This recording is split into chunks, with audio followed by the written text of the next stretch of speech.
So first of all, thank you to everyone for being here and for all of our presenters today. Thank you for, thanks to Jared and Jim and Fidel.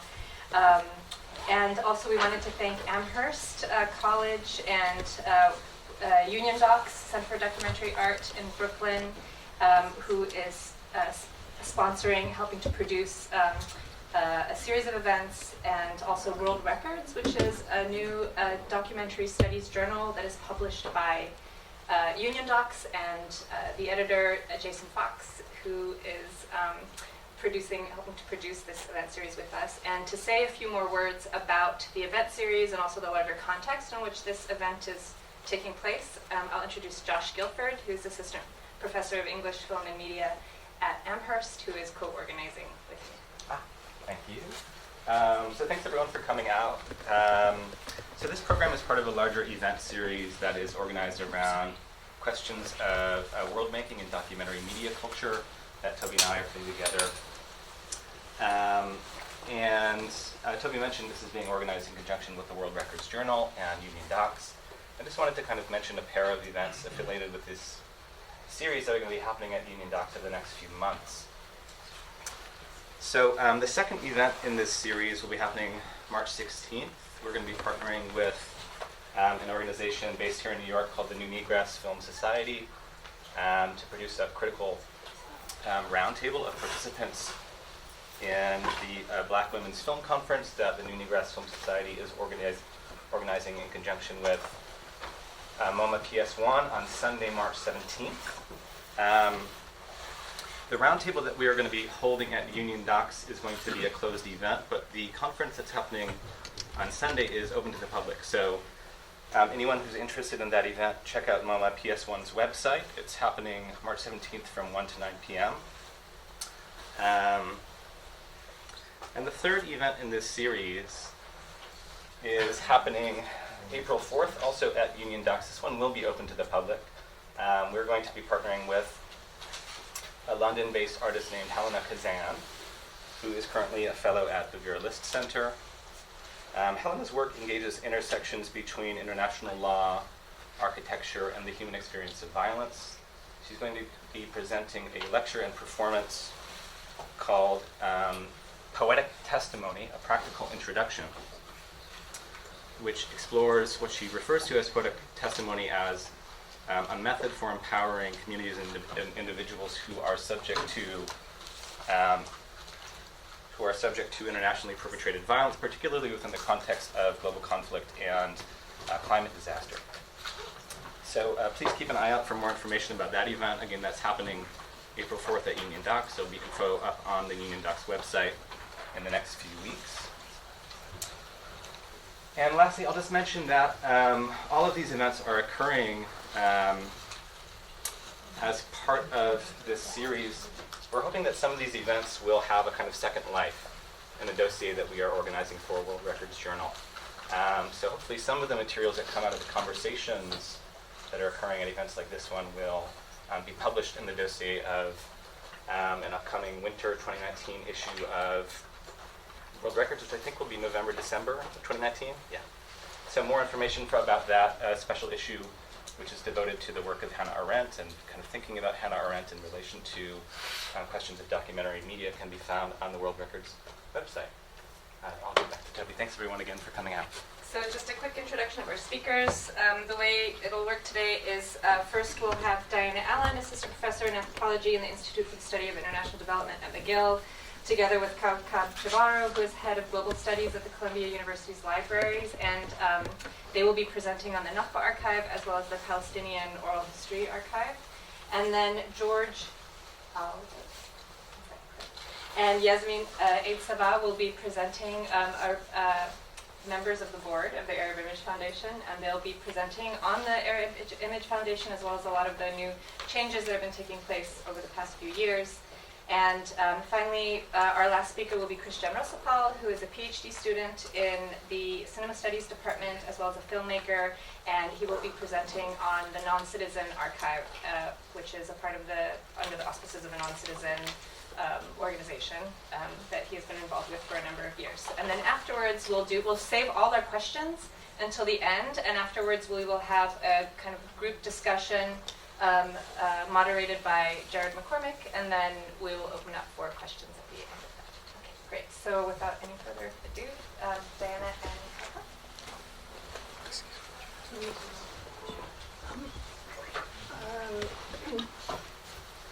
I was just going to ask with the PowerPoint, do I know how to do the clip, but I'm not sure how to do it.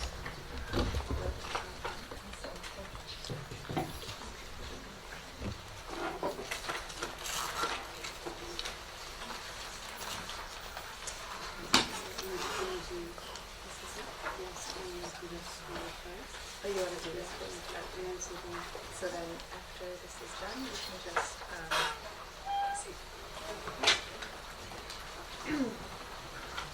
So, thank you very much, Toby. Thank you, Jared, and Lisa and Fidel, and the Kevorkian Institute for putting this panel together and for inviting me to come and share the work of the Nakba Archive. I'm really happy to be here and to have the chance to talk about archival practices in the Middle East with friends and collaborators who I've worked with for many years. In some cases, I'm really, really happy that Kaoukab Chebaro is here to present alongside me today and to talk about the amazing work of the Palestinian Oral History Archive at AUB has been doing, and the POHA is now the institutional home of the Nakba Archive, which is what I'm going to be talking about today, has been since 2010. Before I give a brief overview, kind of nuts and bolts overview of the work that we've done through the Nakba Archive, I wanted to begin by playing a 2-minute clip from an interview from the archive with Sabbagh. I know some of you have probably seen me screen this clip before because I always use this clip, but it's a beautiful clip, so enjoy it. This is the second time you're seeing it. I wanted to begin with a clip from an interview with Sabbagh because I feel that it sort of speaks directly to some of the issues I want to talk about today, and I want to channel her voice in this discussion of how and why Palestinian refugee archives matter. So I'm going to begin with Sabbagh and then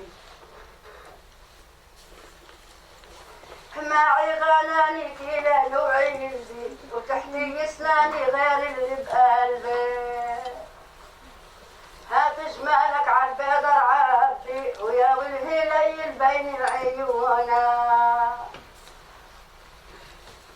اسألني شو طبعا انه ظريفة الطول مش هيك؟ ها؟ ظريف الطول وانا هلك خدون عجب الحوران وعني بعدون هريتك يا سايغ عيونك يرمدون ليش ما تصيغ التراكم شلشلا ظريف الطول مبكر عنادا يا بعبيا وبالحرير مبنادا تفضل يا خيي نعمل لك غدا عشتي يا خيط الله ريتك سليمة زارف الطول ومروا ملتفت هبط نار بقلابي ومنطفت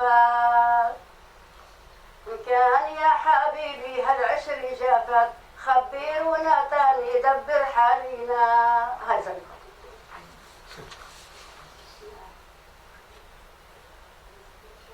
هاي تقاليدنا وهاي عاداتنا في فلسطين والله يعيدها علينا بهداة البال هقل وطننا يا وطننا يا وطننا فلسطين جبال العالية إنا وطننا لك خسارة يا إسرائيل خسارة يا إسرائيل تاخذي وطننا يعيب وعار عملوك العرايا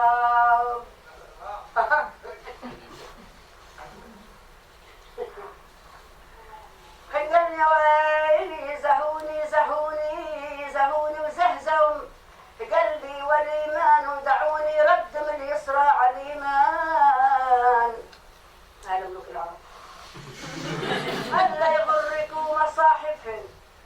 الإيمان وخوان لو يحلفوا لك على الكتاب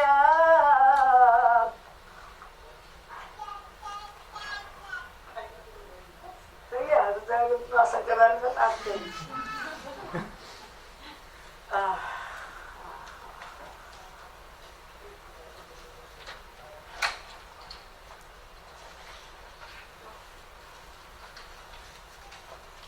قال جمال محمدي وجراس هاترن كان عندنا جمال احنا جمال محمدي وجراس هاترن والايام المضت على البال بتعن قال حملنا بضعتنا ومشينا محيين غرب ما حدا يوين منا اشترى احنا غربهم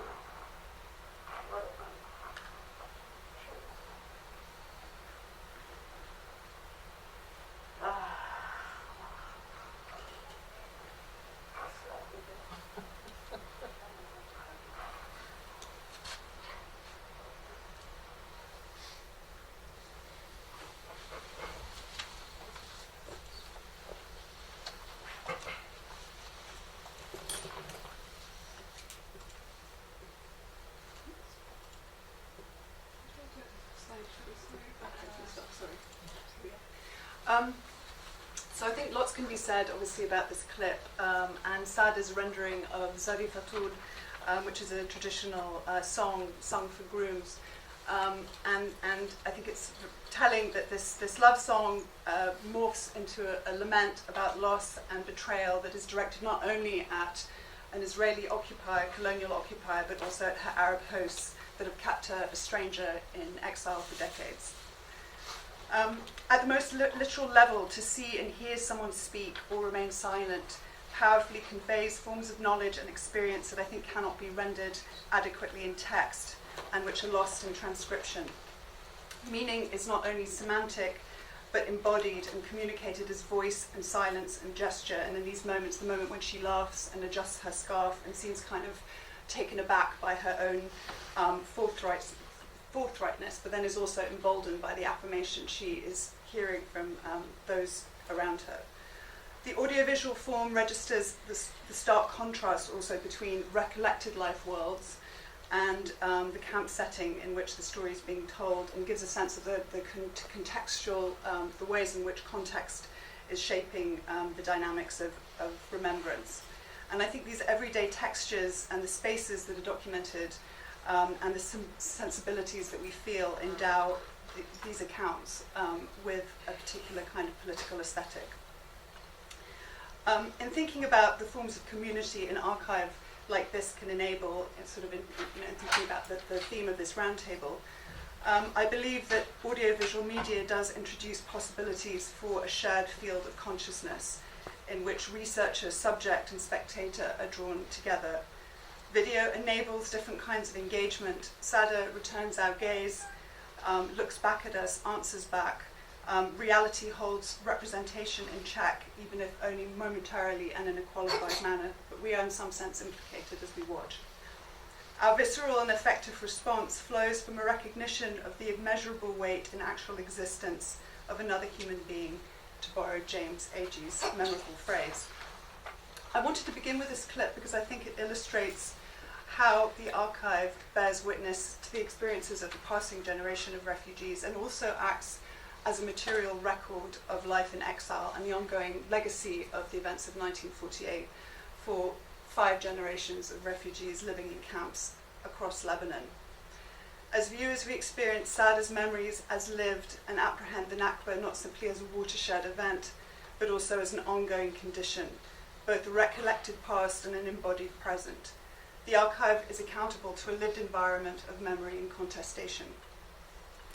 In camps in Lebanon, where rates of illiteracy are high and cultural practice is still largely oral, the experiences of the vast majority of refugees remains unrecorded, and the significance of documenting histories of Palestinian exile and attending to the verbal and non-verbal registers of meaning-making, I think, are acutely significant both for historical and ethical reasons. And this is what really motivated Mahmoud, Zaidan and I to start working on this project in the camps in Lebanon in 2002. And our aim was to create an archive of people's people's history, a people's archive of refugee histories that hadn't formed part of the official historical record.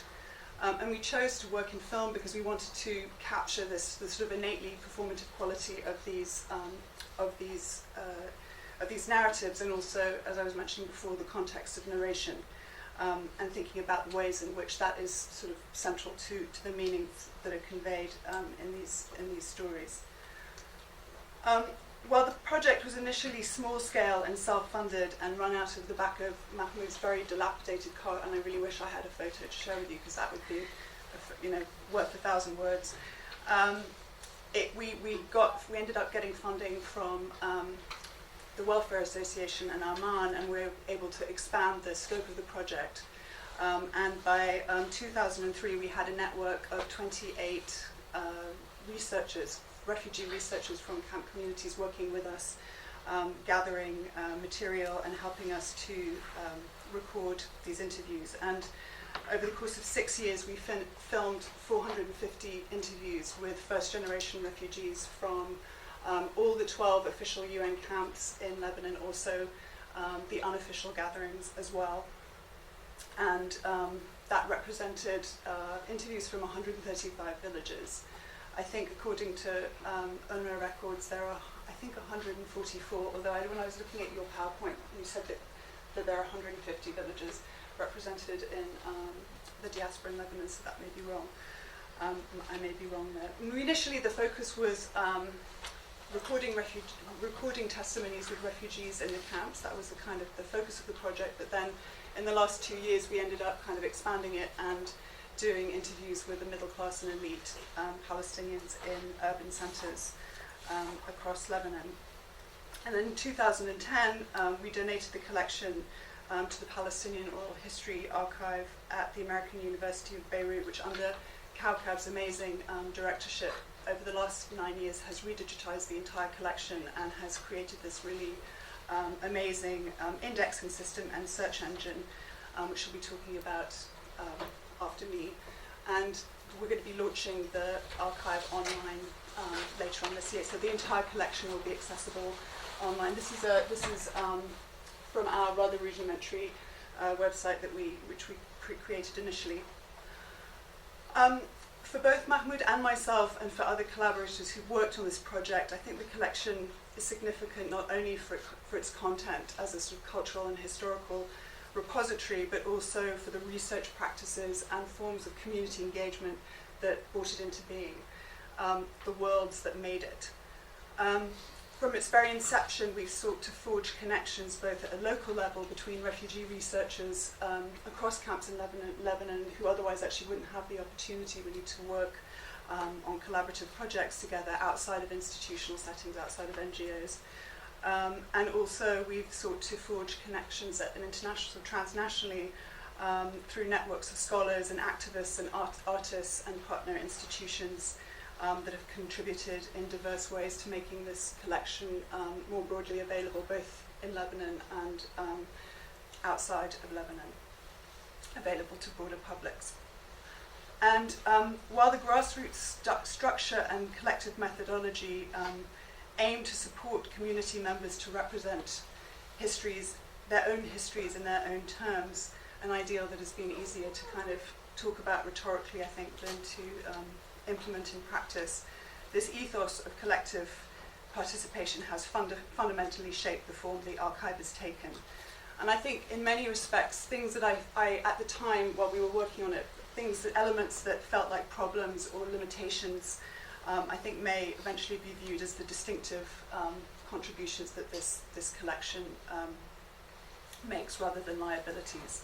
It was made on a shoestring budget, mainly with volunteers, with interviewers who had very little formal training, and the organisation of this project was extremely chaotic as well. In terms of some of the problems, in the course of indexing, we realised that there were people who'd been interviewed multiple times by different interviewers, that there were these very interesting and sort of problematic gaps between the questions that interviewers were posing and the answers that were given, which I think also spoke to some of the complex intergenerational dynamics and gender dynamics that structure how the Nakba is understood today, which became sort of visible in the context of these interviews, and also these meta-narratives and discourses of blame that are sometimes levied at camp elders by younger refugees, and then also the technical issues that we face. We were filming these interviews in very cramped spaces that were very noisy, where other family members were often present and kind of interjecting, which at the time was very, we were like, shh, shh, shh, but this is now part of what I think is, the strength of this collection, that in some sense, that the noise and the interruptions and these sort of technical issues enfold histories of exile and are kind of a record of that and a sort of important component of it.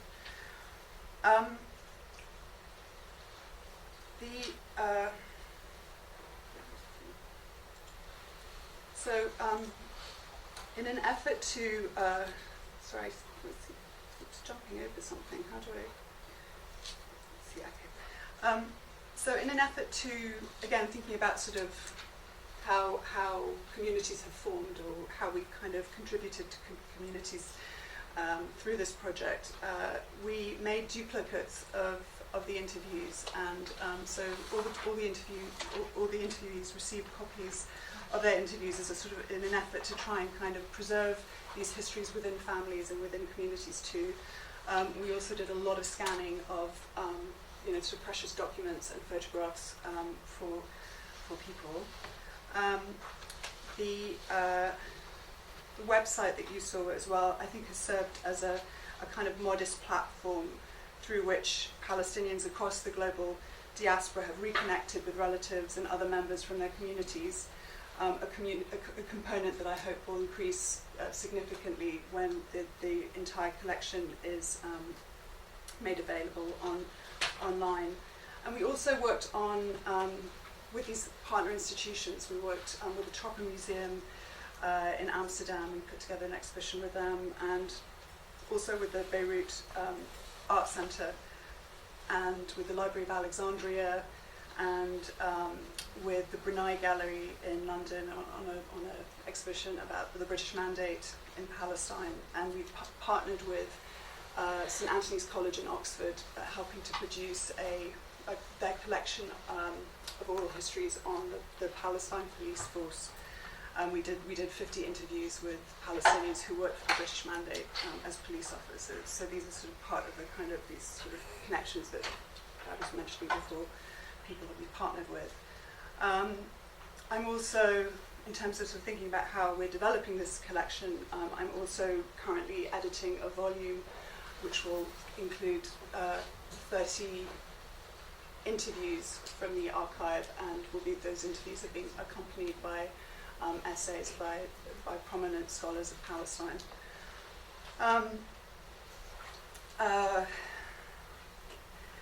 Working on the archive has been, this is some of the work with the St Anthony's College. Working on the archive has also been pivotal for my own work as an ethnographer and as a documentary filmmaker, and my scholarship and my filmmaking in some sense have parallel trajectories in that both have focused on, have kind of moved from a focus on nationalist narratives to more fractured and prismatic histories. And I think this shift has been enabled in large part by a kind of sustained critical engagement with the politics of archive and memory in this context, and also with the salvage paradigm that's inevitably informed it. Most recently, the POAHA project to index the archive has also prompted me to reflect on the kinds of knowledge that search engines cannot catch in their nets. And in the craze for digital humanities, so much of which depends on this searchability of data approach, it seems worth pausing to consider what kinds of experiences are not easily sifted by digital Boolean operators, and how we might better develop conceptual tools for analysing the embodied and the sentient. I've also been thinking what forms of loss are enacted as we move from life as lived through life as narrated, recorded story to life as searchable text, even in state-of-the-art digital humanities projects such as this one. For reasons that are probably all too obvious to most of this audience, the importance of oral histories of the Nakba, I think, cannot be overstated. Official records and primary sources about Palestinian history are scarce, and many collections have been lost or looted or destroyed, and those that remain are scattered in a multitude of inaccessible state archives, or in some case exist as rumour.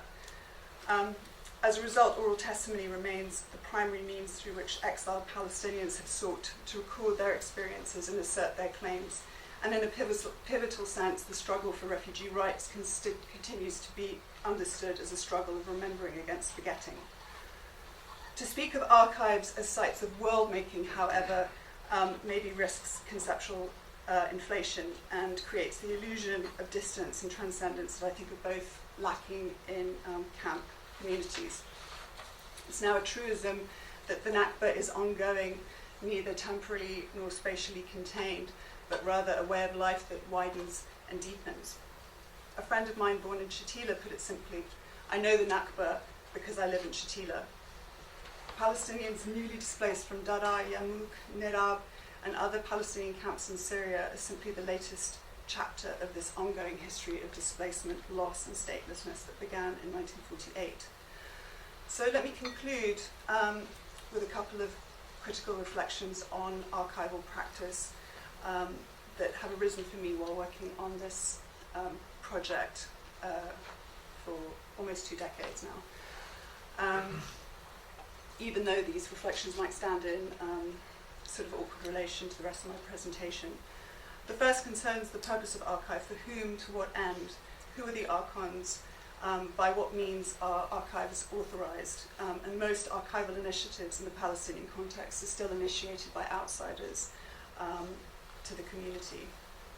And why is it that this assumption persists that archives and documentary practices in context of massive human rights violations are necessarily good, even when they continue to fail to bring justice or resolution for victims? Is more really more? And what are the risks? What are the risks of documenting too? I think these are things we have to think about. Also, forms of living archive that already exist rather than await capture. For instance, thinking of the camp as a material archive, or oral poetry like the songs that Sabbagh sung at the beginning as another kind of archive that contains, that sort of ties the contents of refugee speech to these pre-literate oral epic forms. And relatedly, in this moment of archive fever and decolonizing practices in Palestinian studies, is there a value in resisting inscription? As a Palestinian friend, herself a scholar of Palestinian history, put it to me recently, something anarchic in me finds the invisible so much more desirable because everything is being claimed. We are a settler colony now, and everything has to be indexed through this analytical political frame. I think about the desire I have to shield the gesture and the illegible from the hunger to capture, acquire, and incorporate. And so as we reflect on new political and social formations made possible through archives, I think it's also worth pausing to consider her note of caution. With that, I'm going to turn over to Kaoukab to talk about the indexing.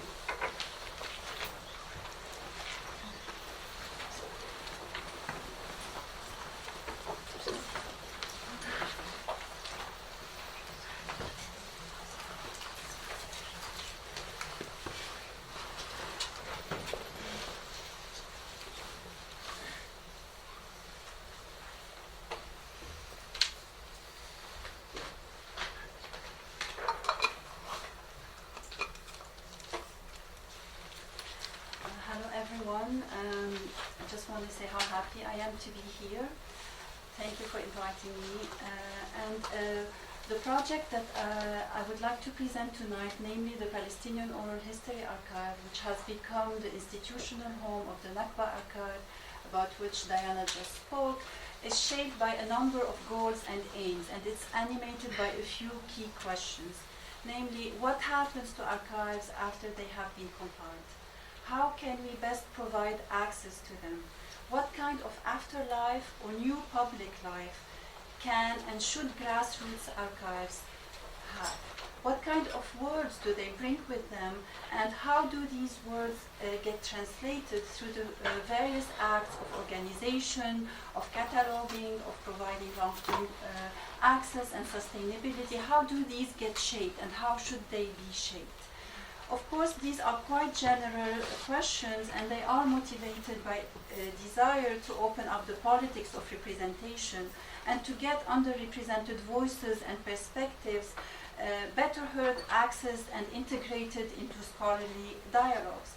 But as committed as we may be to these goals, there are specific challenges related to the nature, the content, the format, and the genealogy of these words, of these grassroots archives, that will need to be taken into consideration, that will need to be assessed and weighed as we develop a sustainable model of access and long-term preservation for a sustainable, dynamic grassroots archive.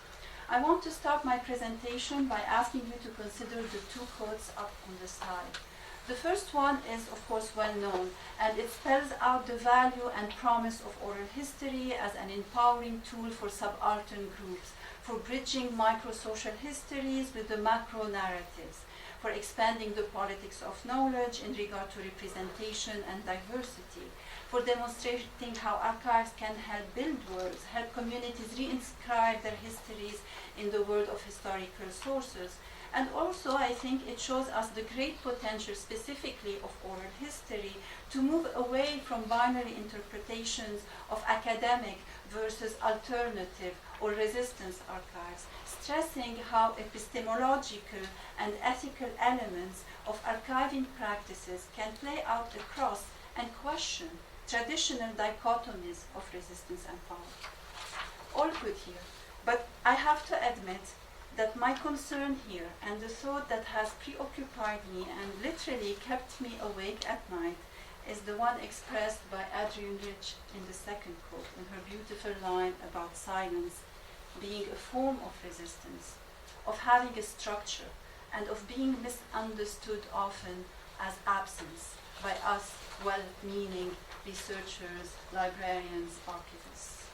In fact, this quote to me spells out in a poetic form the concerns that have animated the Palestinian Oral History Archive throughout the various phases of its development and implementation.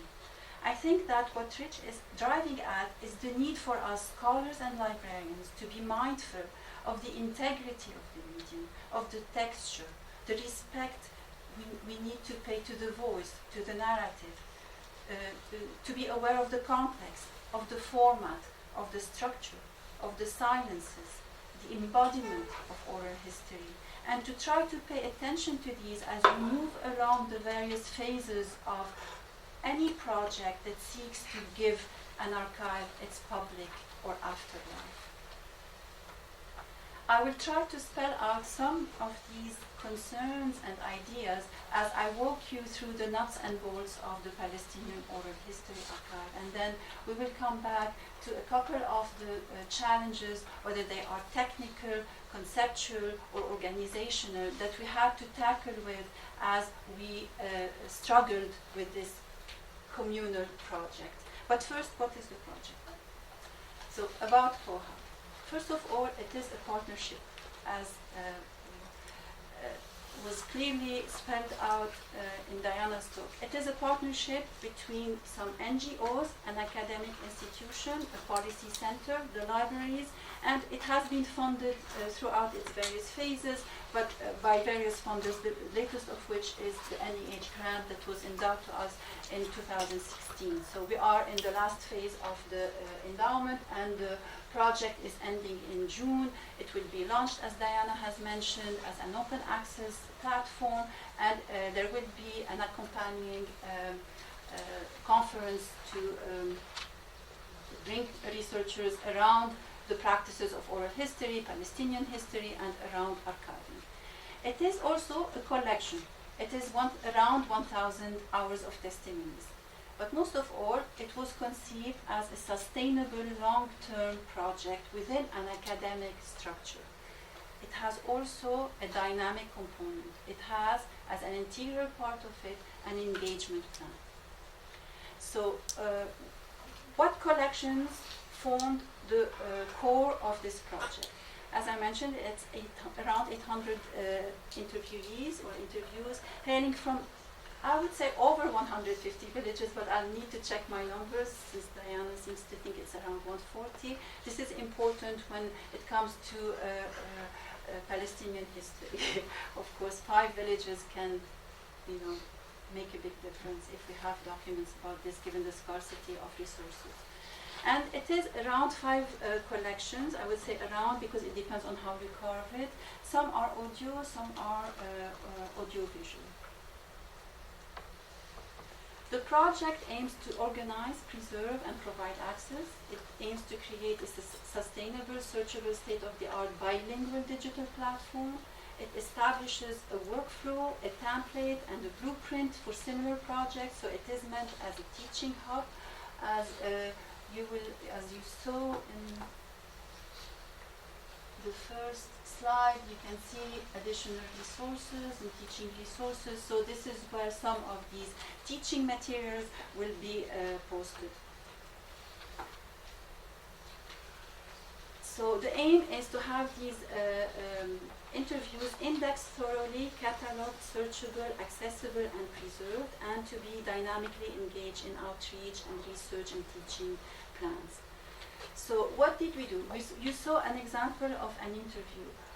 How can we move from a single interview that we can listen to a collection that is searchable and that is accessible around a variety of interdisciplinary interests, of backgrounds, etc. So this is the screenshot of the search engine, and this is a basic search, so you can search all of these and then you go to the specific interview, but then within the specific interview you can go to a specific segment or place in the interview to match it with the specific word that you search for. And the search has been done according to academic standards, so there are various capacities that we try to accommodate. If someone wants to browse, you can browse by village, you can browse by collection, you can browse by date. And if you browse by village, this is what you get. So I just want to give this as an example of the worlds that the archiving creates. And then we will reflect on some of these theoretical questions that this type of organization can give rise to. The advanced search allows you to combine various fields. So if you want to search for various topics, or you want to search for topics, but also villages, you could do that. So it is quite fine-grained. And these are some samples of advanced search results.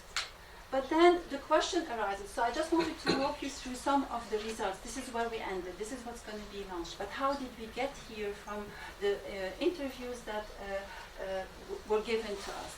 We faced a number of challenges. Some are technical, some are organizational, and some are conceptual. We sought to strike a balance between the academic and the grassroots, between tagging or free, like words to preserve the orality of the interview, the voice that is there, and the cataloging, which is much more structured. If you are familiar with libraries, where you have subject headings according to standards, etc., to allow for cross-searchability or compatibility with other academic records. This is very important because it raises all sorts of questions related to interpretation and translation. And when we say that, well, the project was animated by the desire to preserve the orality and the integrity of the voice and to open up the politics of representation, especially using a medium like oral history, this becomes a core commitment of ours. So how did we achieve this balance? We used first of all, we insisted that we will not transcribe. This was against the recommendation of many members of our board. They wanted ease of access. and understandably they wanted a text, which is much more easily searchable. But we insisted on the dialogical stance that we felt this opportunity presents. We wanted to put the researcher face to face with an interviewee. We wanted to keep the silences, the body language, the eye contact, in the hope that this will create a new stance of participatory action research-based engagement with the material. So we used an open source synchronizer to allow us to catalog the interviews, and we also chose a hybrid approach where we tagged at the segment level. You can see how much work this is. So any word that was heard was put in as a tag at the segment level. So in principle, all of these are searchable and will be retrieved by the search engine. And we put in a kind of a synopsis, you know, like various subject having a biography, and then we added subject headings at the end here. So there were two levels to the organization, one much more top-bottom, one bottom-up. And then we created additional tools. Another challenge that we faced was the lack of adequate tools to the experience at hand. I mean, the Library of Congress often does not pay justice to the subjective lived experience of orality, let alone to the experience of 1948. I should have mentioned that most of the collections, most of the interviews were conducted with first-generation Palestinian refugees residing in Lebanese camps in the 90s. And many of the people who were interviewed since have unfortunately passed. So there was a sense of urgency around this. So we created a specialized list that allowed us to retrieve names of places, cultural places, famous people, prisons, anything that we felt, you know, needed to be documented was retrieved as a special list that will be uploaded as an additional finding aid. And we also created what we call a thesaurus, where we help the researcher narrow down their search. This is the result of the thesaurus, or widen the search by adding suggestions. We also were very mindful of presenting the project as a dynamic archive, and we currently have two fellows working on the archive. One is working on a visualization and digital humanities project, and the second is working on a toolkit, an educational toolkit targeting high school students. Finally, there is the launch at an upcoming conference at Beirut. You're all welcome to go. Wish we could support everyone, but we can't. But you're certainly all welcome to come if your time allows. So, final questions. I hope that I gave you a sense of the challenges that we encountered, but also of the acts of translation and interpretation that have been happened, but also of our desire to do this in an ethical, grassroots, and grounded manner. And we very much hope that this archive will give rise to hopefully a new historiography of the Nakba, because this is the focus of this collection, but also to open up dialogue between various communities, to create new expertise in archival curation that is ethical, responsible, and open-ended, and that it will also become a hub around grassroots archiving and the history of Palestine, but also oral history. Thank you.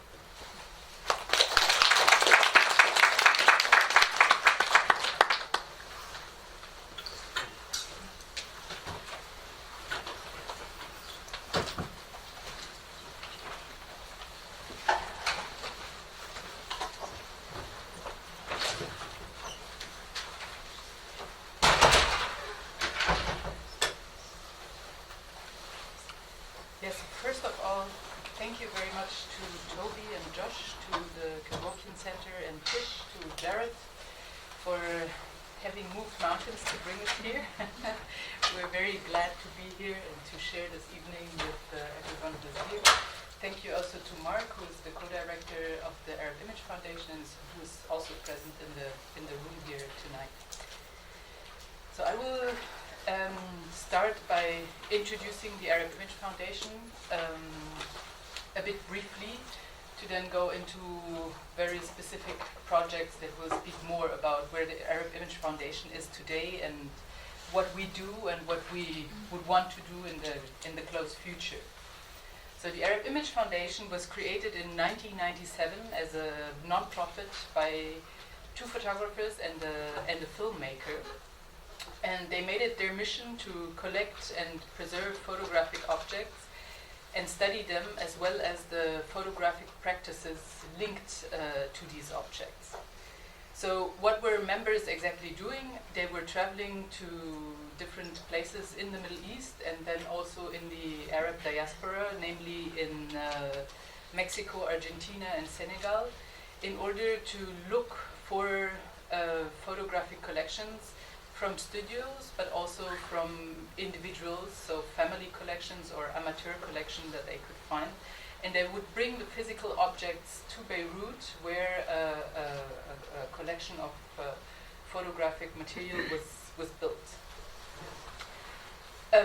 So today, the Arab Image Foundation holds more than 500,000 photographic objects, which are organized in 302 collections from 14 countries. As I said, like 11 countries are the Arab region and North Africa, and 3 come from the Arab diaspora.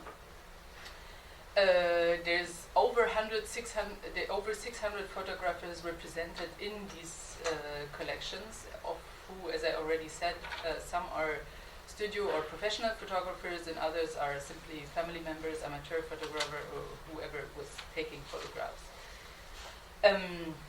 The work of the foundation was disseminated through publications, exhibitions, and in the context of public programs in Beirut, but also in international, mainly art events. Most of you probably know the work Mapping Sitting. That is one of the first works that were produced by the Arab Image Foundation that you can see here, which is a work by Walid Rad and Akram Zatari, and kind of an analysis of portraiture and photographic practice around portraiture. So you saw 2 installations of this exhibition that has toured in many countries, and here is one album actually, which is part also of this exhibition and of our collection at the foundation, which is an album from from the Susi collection, in which you can see this is an index of ID photographs that the photographer had done with these numbers written on it, so he could reproduce ID photographs if the client would come back and ask for another kind of print of these ID photographs. Another kind of project or endeavor, the Arab Image Foundation, after its first, let's say, 10 years after founding, was mainly concentrating on collecting and bringing collection, and then the next years were dedicated to producing artistic work from these collections and publications, as I said. But there was also this initiative called MEPI, Middle East Photograph Preservation Institute, which is a collaboration between the MET, the University of Delaware, and the Getty Conservation Institute, and which was founded by the Mellon Foundation and the Getty Institute itself. And so this was an initiative that aimed at promoting and improving everything around preservation and conservation practices in photography in the Middle East. So it helped the foundation not only to develop its own kind of strategies for preservation that can be very expensive and that were not necessarily easy to implement in the Middle East. So the foundation was one of the first archives to build a cool storage room in Beirut with very little means. And this MEPI initiative also then initiated a series of workshops where people from the Middle East, from different countries, were trained in photography preservation and conservation. So what you see here is the offices of the Arab Image Foundation, and the slide before you could see the one before even. Deborah Hesnor is from the University of Delaware, and Bernard Lavedrine, who are like specialists in photography preservation, giving a course to the different participants of MAPI. So in all of this, the challenge for the Arab Image Foundation has always been working and trying to take on new challenges while having to fund itself with difficulty. In Lebanon or in the Middle East, there is no public funding for such initiatives, and I guess financing these, being it artistic projects or projects related to preservation or simply caring for a collection, because somehow this having a physical collection, which is not only digital, which is more manageable, even this is also very expensive, developing technology, etc., but having this physical collection and having this burden of caring for it was specifically a challenge because it needs funds. And so the question was always how to work and how to create ways of working and strategies while being independent and finding this balance, not to engage in having to find too much funds, but still being able to work and realize projects. So this is a challenge that is still a reality today. And with this challenge comes the aspiration to create a space for different desires of the different people involved at the Arab Image Foundation. So in the beginning, as I said, it was mainly artists and also a few collectors. Today, the profiles are more diverse of the people being involved at the Arab Image Foundation. And so we're trying to find a way to bring these different interests together. And to also take into consideration and take a critical position towards those who have contributed collections to the Arab Image Foundation, namely the donors, depositors, or photographers we have been working with. And it's this negotiation process actually that is ongoing concerning collections but also projects that I think drives the AIF today. And so what we're trying to do today is to really work at this intersection of different disciplines, where as much artistic practice as research and conservation and preservation practices come together. And this is how we try to let different projects exist inside and around the Arab Image Foundation. So we try to take a critical position in towards preservation, but also towards dealing with the legal aspects of the foundation and the technological aspects.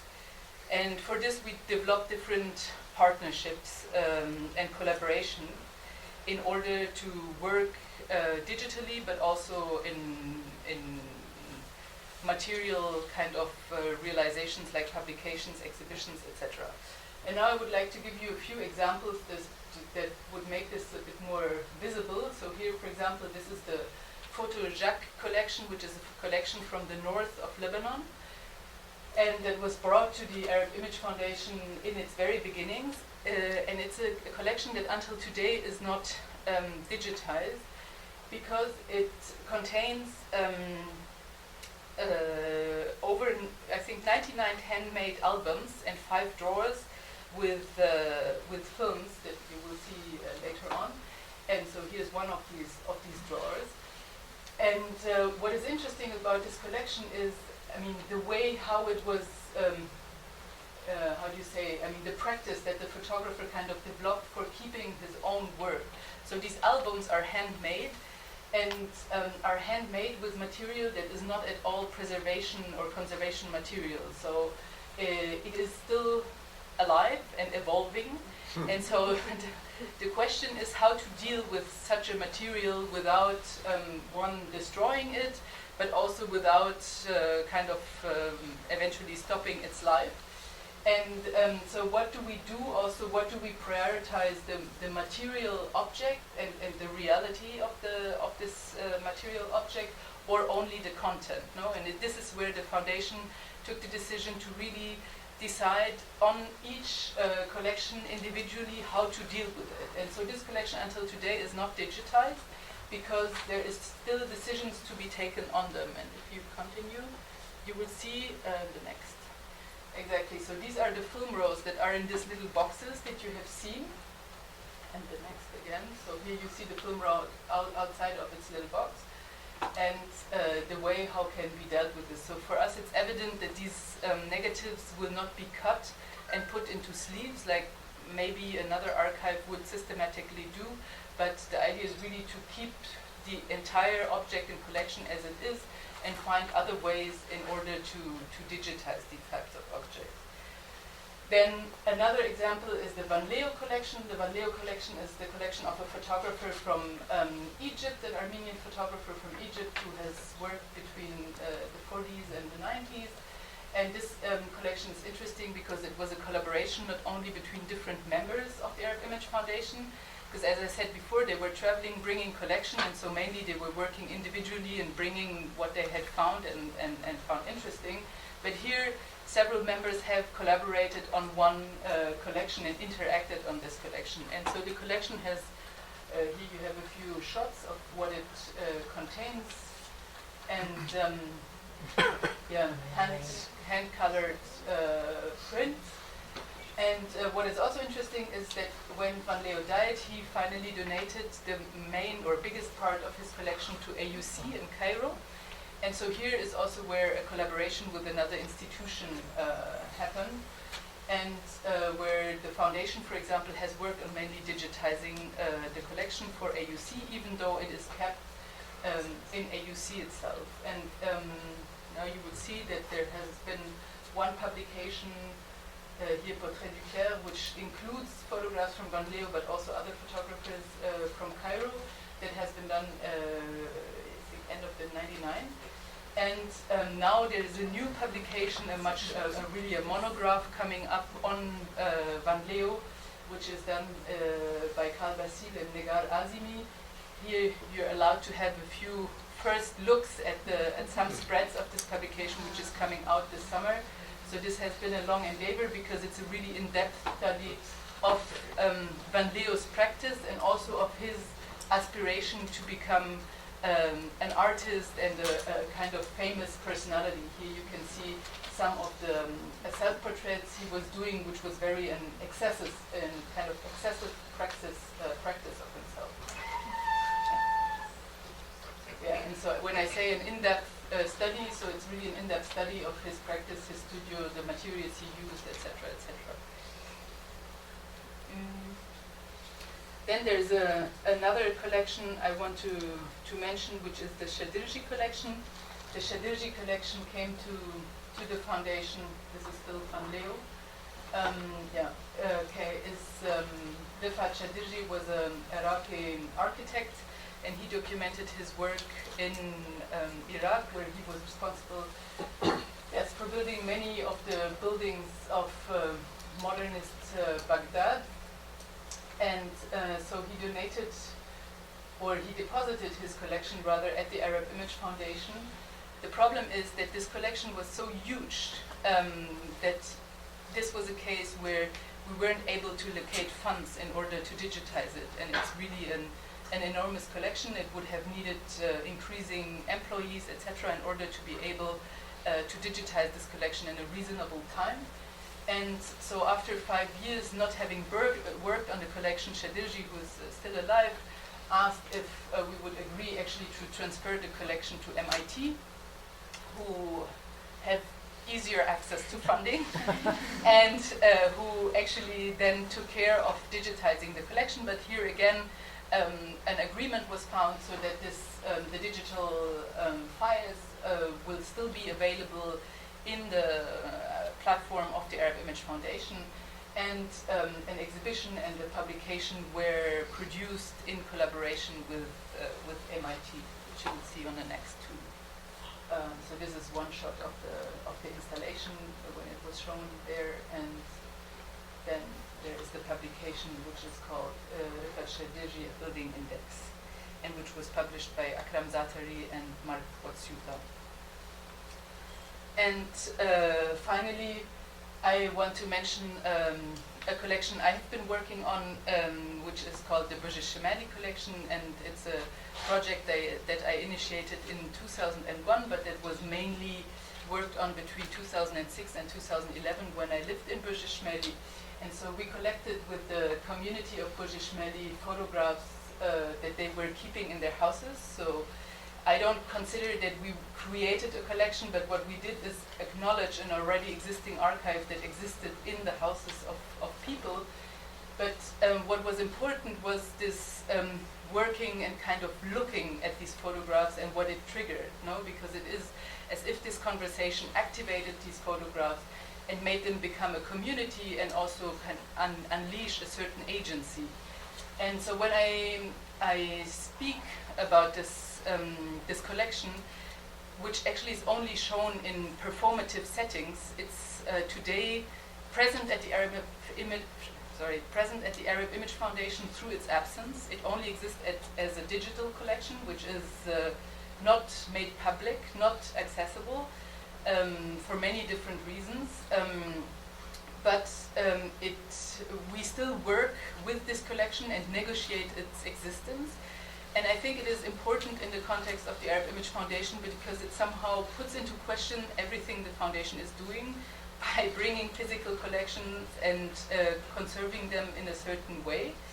And I guess today this is something that has become central to the foundation, that these discursive elements also have a valid presence at the foundation, and that it's not only about bringing material objects anymore, but also contributing to the reflection of how to deal with archives being digital or physical today. And so, however, here I brought a short excerpt from one of these performative interventions about the Shamanic collection, where you can see first 3 photographs that show how they decided to refuse to become part of a digital archive, and they kind of decompose themselves inside of this hard disk in which they are kept and contaminate each other in different ways. And the next set of images that you will see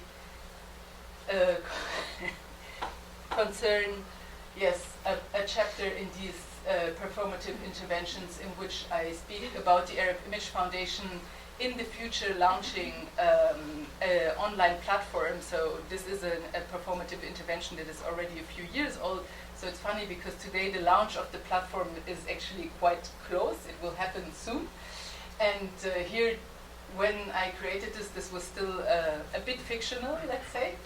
And so I speak about this collection being put online with a special module for the Shamanic collection, where, so if you continue, where, for example, in the very beginning, the only thing you have access to is the contract that links each collection to the greater collection, or in this case to the foundation, and that explains how and when images eventually can be seen or accessed.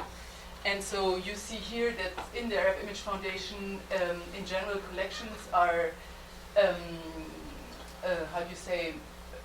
correspond to or are named after persons, and the only collection that is named after a space or a place is the Shamanic collection.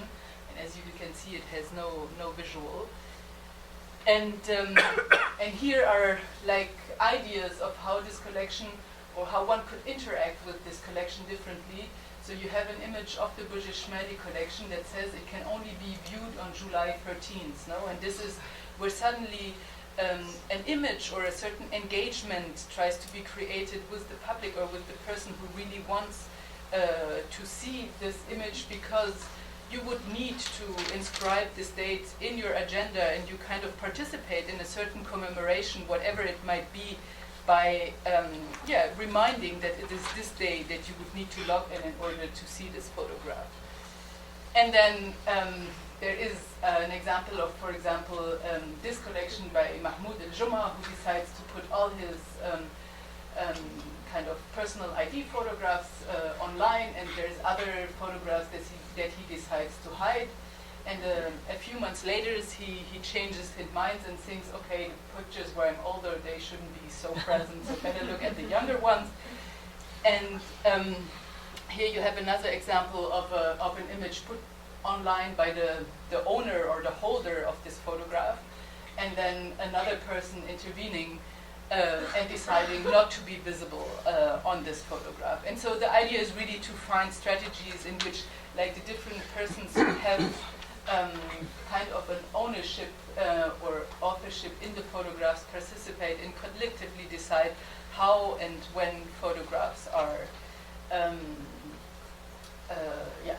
shown. And now I'll give the word to George, who will speak about this platform that will be soon online, and other programs that the foundation is doing today. Thank you.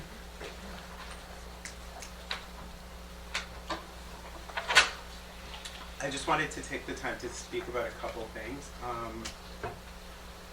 First, I wanted to talk about one of the directions we have decided to head in was to find partnerships to expand some of our educational programming, or to delve into some educational programming, which would focus on bringing knowledge and projects around our actual physical collection and digital collection. So I wanted to talk a little bit about something we did in September 2018.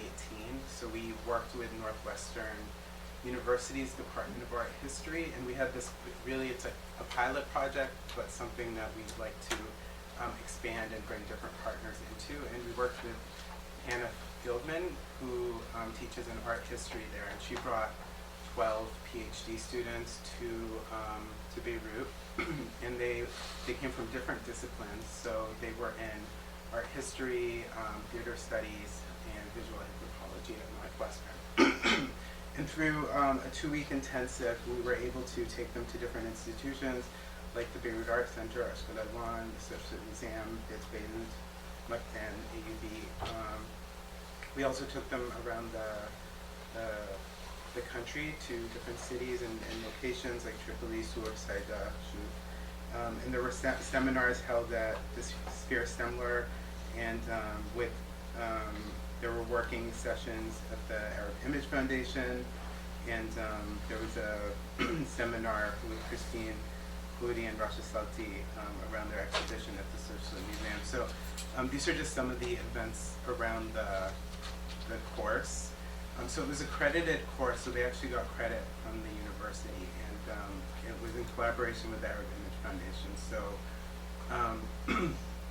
basically the students were basically asked to approach visual urban cultures in Lebanon, but especially in Beirut, to intervene with objects, sites, events, through a range of historical, analytic, and theoretical models.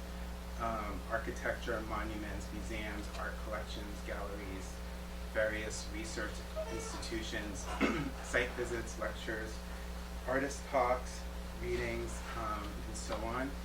And the work that they were asked to produce was grounded in the Arab Image Foundation, and through these seminars that were run at the foundation. And they were asked to produce a piece of writing or a creative production that would potentially be shown on a digital platform, our digital platform. So it was a really fun and exciting and really successful 2-week program that we did, and it actually allowed us not just to partner with Northwestern, but to partner with other institutions and people in Beirut, which was really fun for us, and something that we would like to expand. The thing that I'm really excited to show you guys is our digital platform, which will be coming out really soon, guys, and it's going to be available for everyone to browse. So this isn't the actual platform, but this is kind of like a template so the information on here, it doesn't reflect the real information, but it'll give you a sense of how it works. The platform's going to be bilingual, so it's going to be in English and Arabic. There's 4 main sections. So the collection is a section at the core. There's also the lab, explore, and engage. And then if you scroll down, there's also about, visit, support in the store. So if you click on the collection here,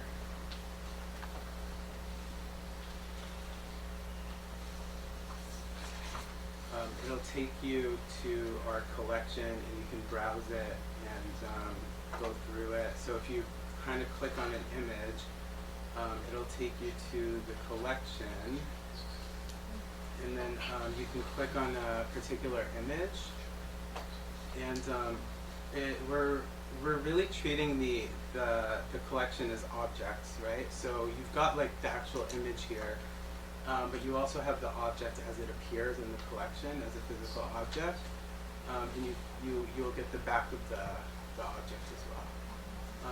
So we're actually, what's been really fun about working on this is we're meeting a lot, and we're problem solving with the team about how to deal with thesaurus, cataloging the work, creating keywords, and we're thinking about really creative and kind of interactive ways to create keywords for searching, including links that we could potentially send out to people so that they could contribute to this. If you scroll down below the actual object, you get all the information, like the catalog number and which collection it's in, the dates and the process, and then below that you'll get all of the related information. So any projects, any art projects, any research that's been created through that collection or that image would be down here, and you can explore those. We've got this really great section called Lab, which allows us to invite people to do some sort of like an online residency with us, where they can create these lab pages around. So they might have a research interest or an image that kind of got them curious about our collection, and they can take that and go with it and create up to 8 layers.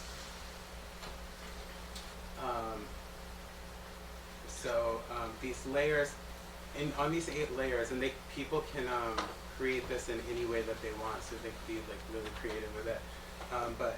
There's like 4 different categories of information that they could put onto these layers. So there's images, and these could be images not from our collection, a combination of images from our collection and not our collection.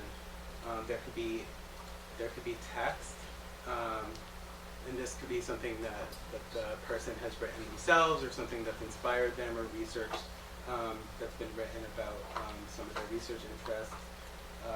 People could put videos on here, and then of course they could put images from our collection. And I don't know if you can tell from from up there, but these different layers, they're actually kind of translucent, so you can see one layer behind the other.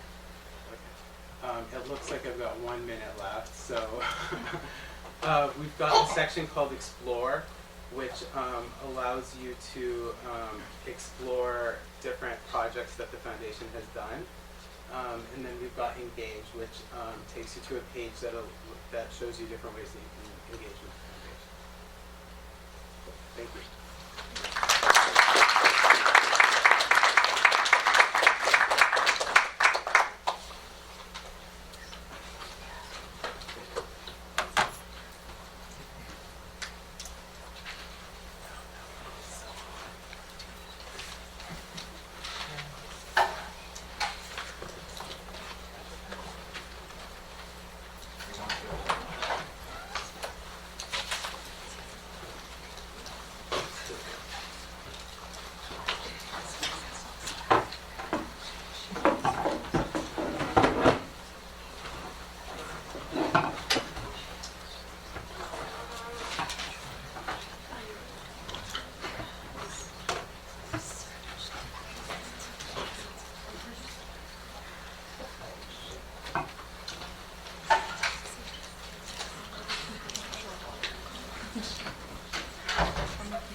first of all, thanks to Toby and Josh and Jared and Kevorkian Center and Tish. So I'm going to talk about an archive project which is very much in the making in its initial phases. And I think I need the 25 minutes, so I'll just get right into it. So based in Stockholm, Sweden, Noncitizen is a collective comprised of filmmakers, journalists, activists, and researchers with a personal or professional experience of borders and flights.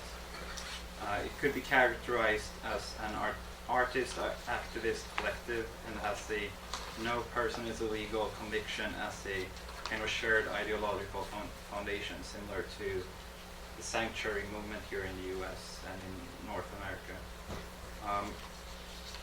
So I've been part of the collective since the start, and you could say that I've conducted this research as kind of participant observer or so-called action researcher. And so the organization's central statute reads, quote, "The organization's aim is to work for people in particularly precarious situations, with a focus on stateless persons, asylum seekers, and people who lack residence permits," end quote. And this work is meant to be done through screening and distribution of film, poetry, photography, and other media. In addition, the collective aims to organize public talks and events, as well as seminaries and workshops on film and artistic processes. Since its inception in 2015, the collective has indeed arranged many workshops, screenings, and public talks with titles like Noncitizen in Global Class, Waiting, Rejection, Waiting, and Is Citizenship Needed, along with small film festivals and symposia, like the 2016 Filmmakers in Exile. Participating in events and workshops, there have been a kind of motley crew passing through, ranging from well-known public figures, at least in Sweden in this context, to first-time filmmakers and activists. So I'll name a few that you may recognize. Sharif Kivan, the spokesperson of Abunadara, Sharam Khosravi, the professor of social anthropology at Stockholm University, Hans Corell, the former UN legal counsel, Afra Nasser, the Yemeni journalist and human rights blogger, Gayat Al-Madoun, the Swedish-Palestinian poet. So this is far from an exhaustive list, of course, and rather to kind of map out something like a structure, I just wanted to include them to give a sense of the different contexts that Noncitizen transverses, from art and poetry to journalism and human rights activism and beyond. So in fact, these spheres should not really be considered separate to begin with in this context, but rather as mutually entangled in different ways of thinking, and I think it will be clear later on.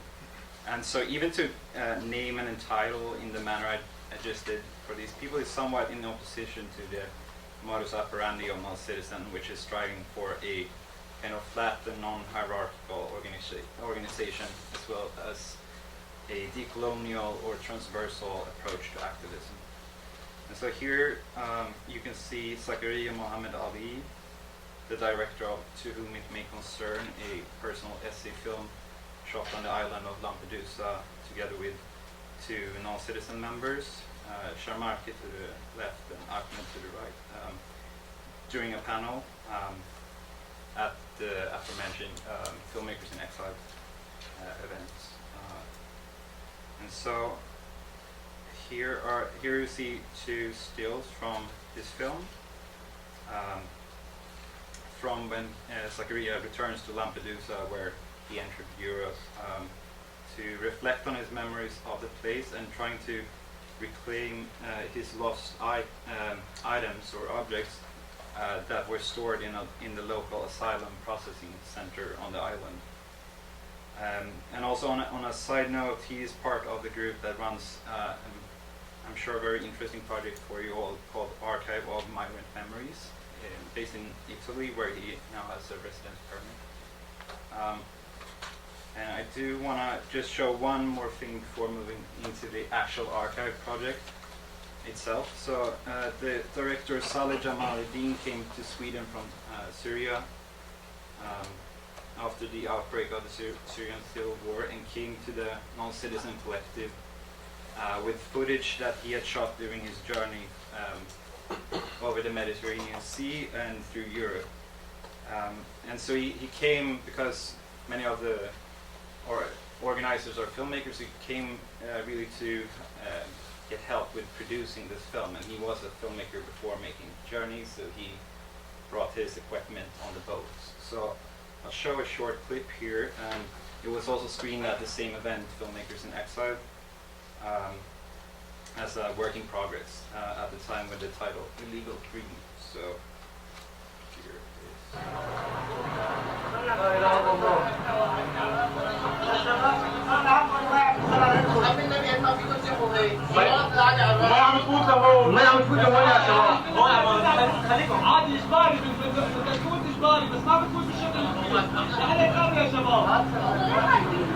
كان بعض الشباب عم يحاولوا يهدوا الناس ويقولوا لهم لا تخافوا، بس لما المي بلشت تدخل على البلد خفت، كل الناس خافت وحاولت تطلع المي اللي دخلت. كان في بنات معانا عم يحاولوا يشدوا البلم لفوق مشان المي ما تفوت.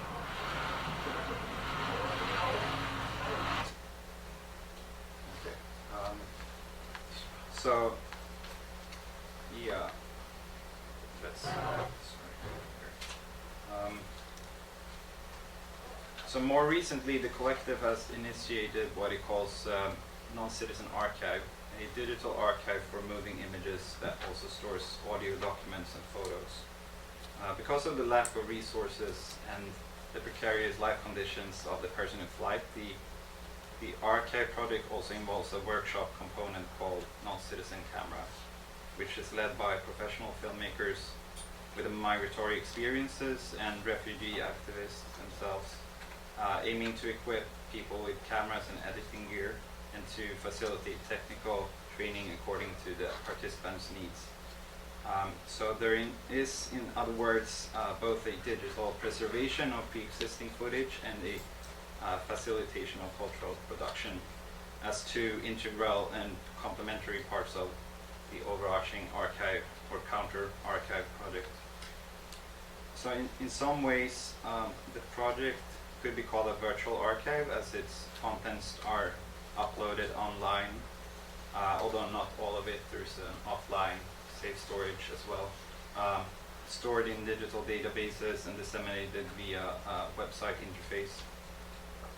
So drawing on the project NKDM, a Norwegian Kurdish virtual museum, has the Akman argues for the potential of virtual archives in disseminating the cultural heritage of stateless peoples living in diaspora. Akman points out that the virtual nature is not only important in the absence of physical institutions, but there is a unique potential for another kind of diasporic institution, precisely because virtual archives do not rely on structures and methods found in traditional museums. And I found that relevant because, as you know, Norway is very similar in terms of like cultural funding and so on, and of course it's a neighboring country to Sweden here, so there are some similarities. With the central workshop component, however, Noncitizen Archive is entangled in both material and immaterial practices, and further to sort of derive from Akman something like a separation of tangible and intangible cultural heritage would provide a kind of false dichotomy, I think, because as Dennis Byrne argues, cultural heritage being by nature discursive is always intangible, and conversely, discursive designation of what constitutes heritage has all sorts of material effects. So this mutual entanglement should caution us, I think, against reading the quote-unquote virtual archive as something radically new. Like, digital archives, of course, have their own violence of inscription, like any archive. So following, for example, Lars Gustav Andersson and John Sundholm in their research of minor migrant archives, I think we must avoid a certain kind of idealism of digital activism and keep in mind that even the quote-unquote digital counter-archives still concentrates power to a certain extent. Something we can maybe discuss later. And also, I should note, these are different. This is a kind of beta version of the website, and it will be launched in a couple of months, although this version is online already. And here is this flow chart of the mobile version.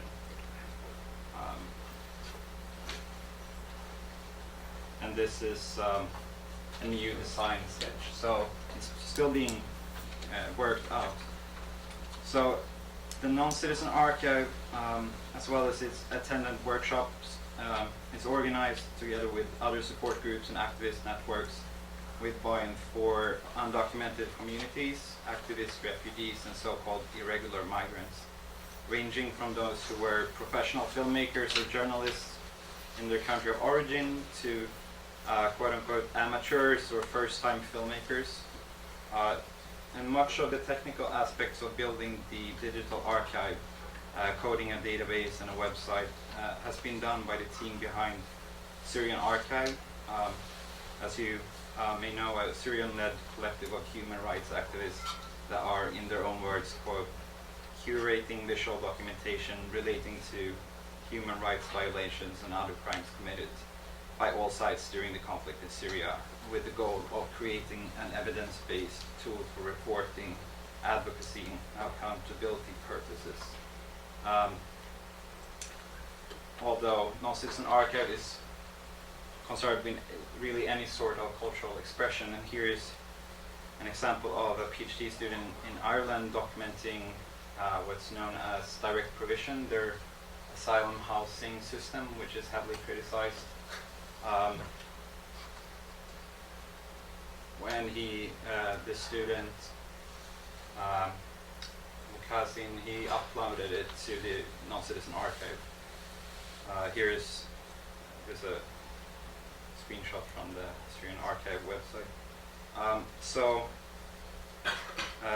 Syrian Archive has collaborated with organizations like Witness, Human Rights Watch, and Amnesty International.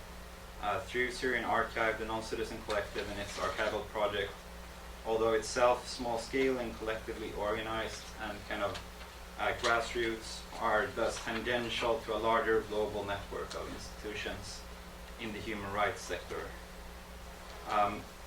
So while Noncitizen mainly runs on a volunteer basis, both the Noncitizen Archive and Noncitizen Camera have recently been funded to operate for at least a few years into the future, which enables the contracting of project managers, workshop leaders, technicians, and possibly a dedicated archivist.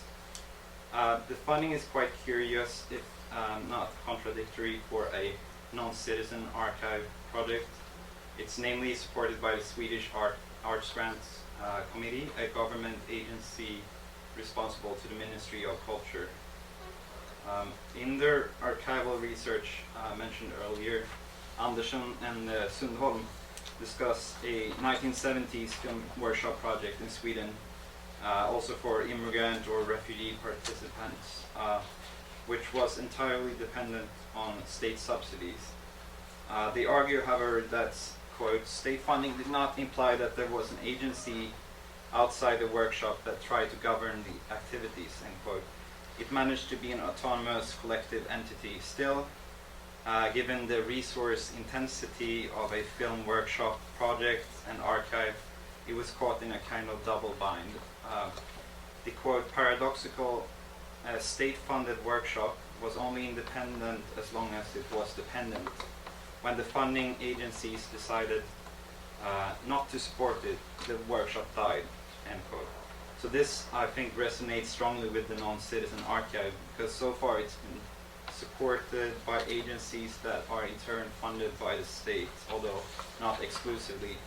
And while being autonomous and collectively run, technical resources, personnel, and financial liquidity are vital elements for the archival project to survive in the long run. And surrounding the archival project is a whole complex of interconnections and complicities with the nation state, directly and indirectly. Registering a non-profit organization within a state-sanctioned system, seeking funding from government agencies and so on, however, could be seen as tactical moves. I think operating from within, in but not of the state, of the nation state, because the organization, as you've seen, is not meant to ultimately serve the citizen, official heritage, or a nation state building project. So we could perhaps think about it as a fragile but radical non-reformist reform from within, or something partly funded by the state but with no borders or no person as a legal conviction as a kind of foundation to it. So just a bit about those workshops. During the Noncitizen workshops, there are often like encounters between people that would otherwise unlikely cross paths. So for example, during a workshop I attended, a group of exiled Chechen men planned on making a documentary film about their own diasporic community. An undocumented Russian woman learned how to use a camera in order to film the daily life of cleaning private homes in Stockholm while discussing tactics, exchanging stories with each other. So disparate registers met experimentally and often in dissonance in a kind of polyvocal multitude of histories. Instead of a uniform expression, there is often a break in these during these workshops in and through widely diverse articulations. So, let's see, this here is like two versions of a poster in Russian and Somali languages, I think. Yes. And there are also these different offshoots projects. So this, for example, is an exhibition, and it was also a workshop related to it in Belgrade, Serbia, organized by Jelena Jovicic, an activist and PhD student in Stockholm from Serbia, together with Noncitizen. And here, yes, so I had like, I wonder a bit like what I should show you here, and because there's so many different like forms, media, and so on in this archive, but this is something that I think resonates a bit with the Nakba archive. And so I wanted to show this short clip. It's a video that Lynn Al-Khatib contributed during this exhibition, and I talked to her last week, and she was happy to share it with you. And it's a short excerpt, and it's a bit, of course, you'll see, but it's a kind of oral history, but you can maybe see it also as a self-representation, because there is no interviewer here, as you will probably see. So my story was written more than 50 years before I was born, when my grandparents had to leave Palestine in 1948, running for their lives to Syria, where I was born as a third-generation Palestinian refugee in 1992. So the word refugee was just stamped into me since long time ago.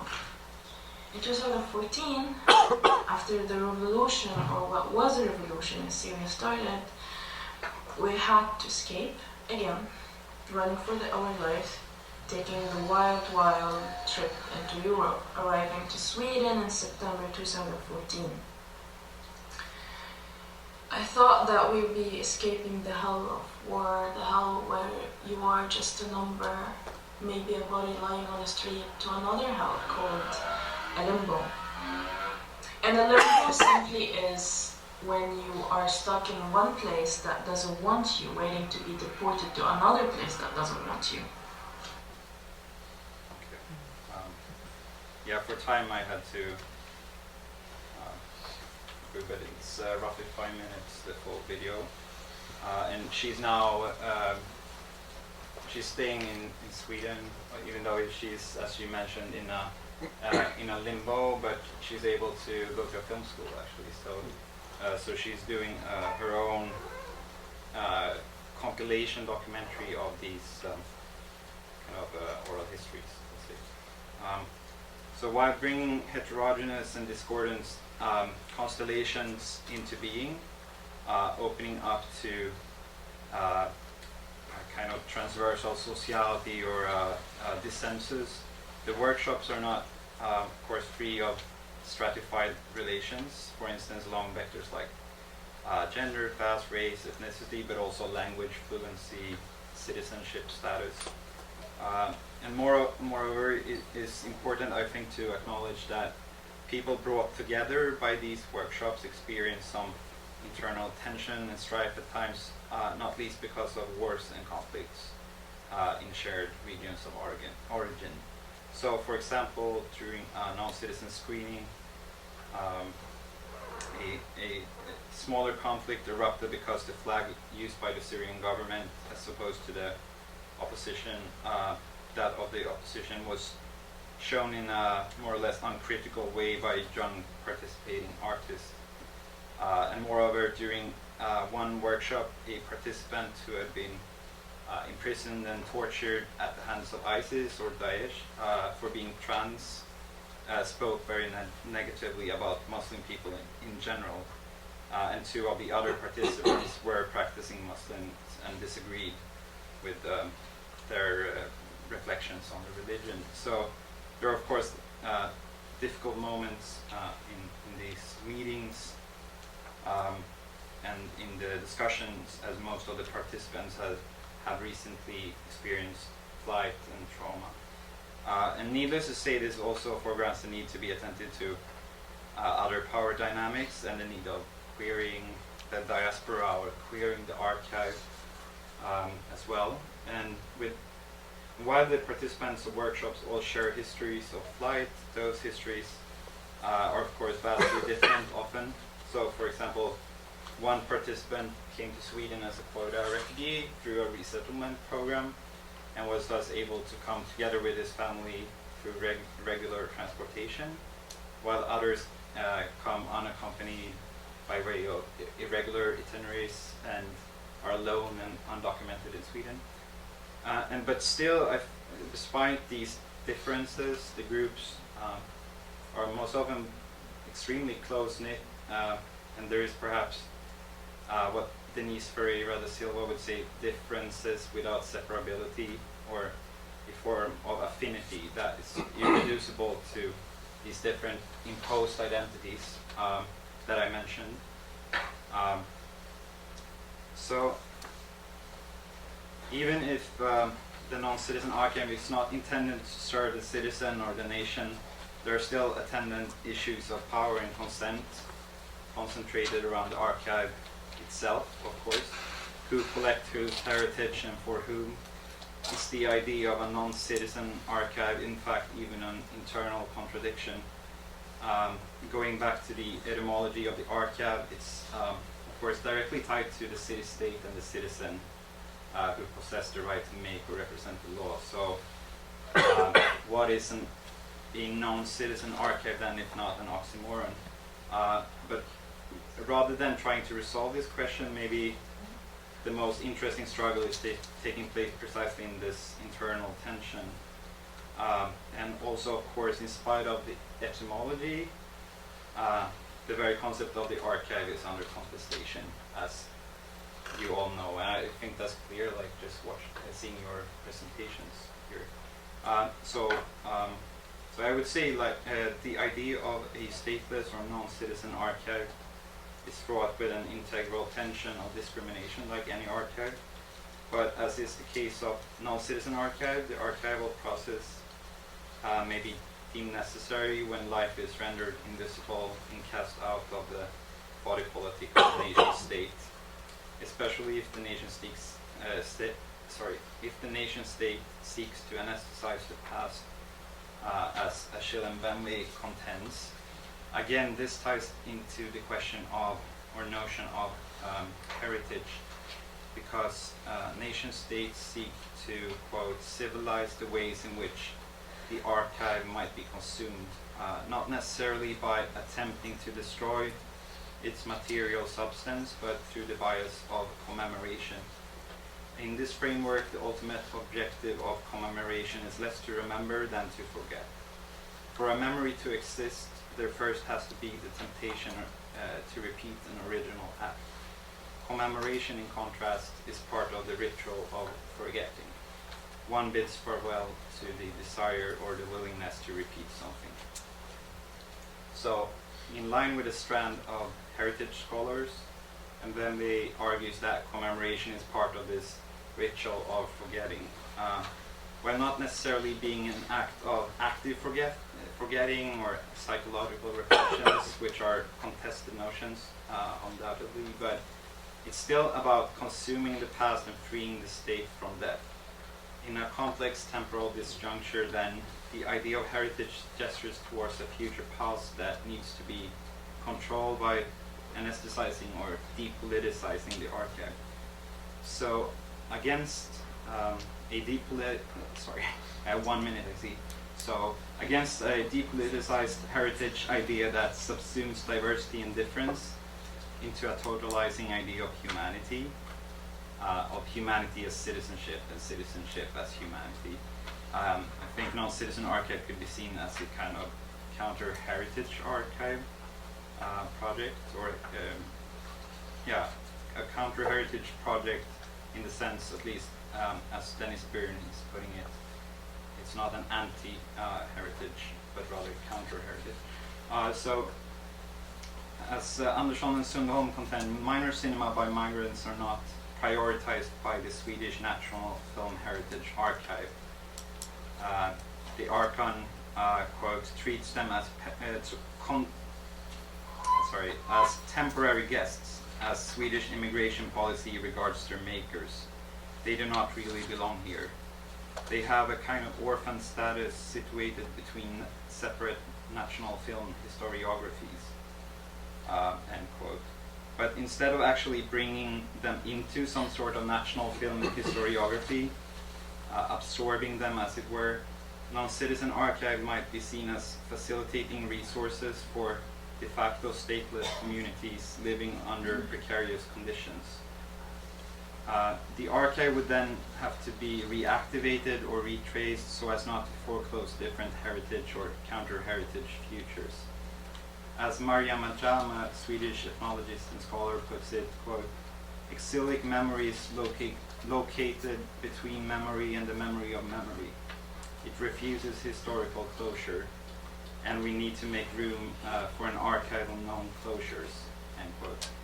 It is, in other words, a kind of memory practice that refuses commemoration as a ritual of forgetting, as in the Mbembe quote. So this made me think again about Zakaria Muhammad Ali's film from earlier, and its theme and also enactment of memory practices. So I want to place his work itself alongside this kind of reactivated cultural archive, so to speak, that implies iterations of non-closure. I'm not arguing that a project like Non-Citizen Archive itself is always already open-ended, because the safe and long-term storage is central, as in Zakaria's own archive of migrant memories, but there is a sort of interplay between regularity and dispersion, between the stable and the ephemeral, which must, in a sense, be performed, traced, and retraced to avoid closure. And so I'll end here. Most importantly, the idea of stateless or a non-citizen heritage needs to stay a kind of open principle of elaboration, I think, because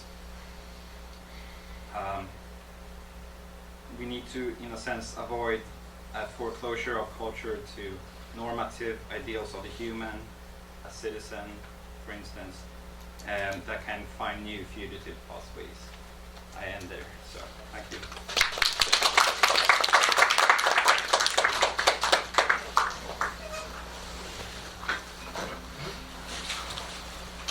While everybody's coming up, I just have to apologize. I know this room is a little warm. We unfortunately are not able to control anything in this building. We're beholden to our neighbors next door.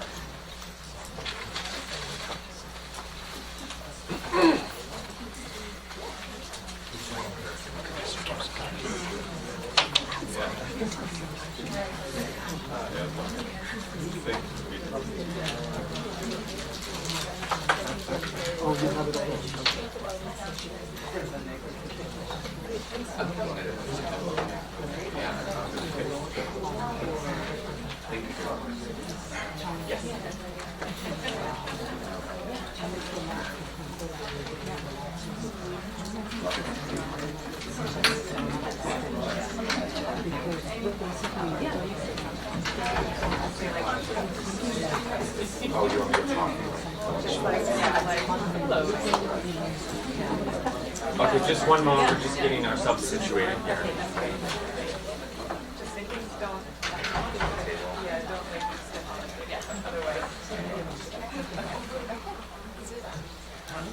Okay.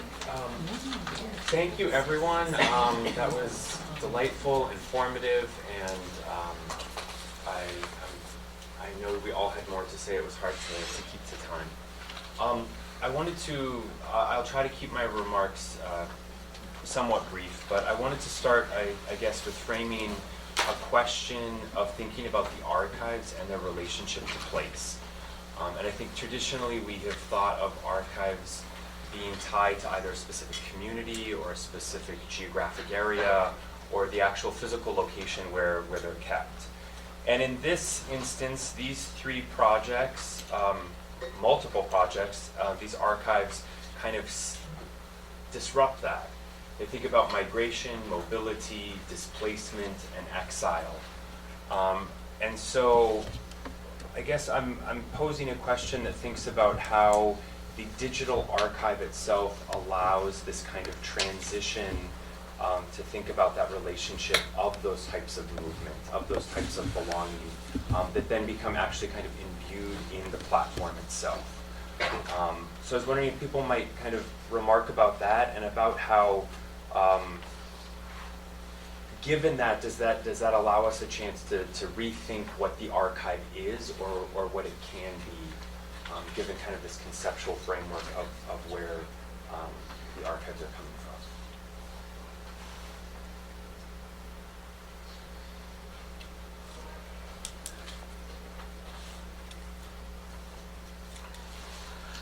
You can do a cold call. I was going to say I'm happy to say more if that's not really clear.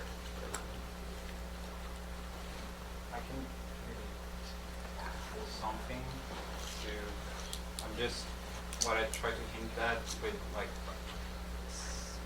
being cautious about digital activism and so on is partly because long-term storage, even if it's digital, is very resource intensive, right? And even though this project has funding for a few years, it's kind of instructive to contrast that to what's called the Film Heritage Archive in Sweden, which would be the kind of national counterpart, because they have funding to last for over 100 years, right? They have another kind of sense of temporality even because of this resource backing, and so the same institute which funds the Heritage Department also have funded individual non-citizen events, but in terms of this very long-term heritage, which needs, even in digital form, needs hard drive migration every 5 years or so. That's reserved for Swedish theatrically released films. So I think maybe that kind of says something about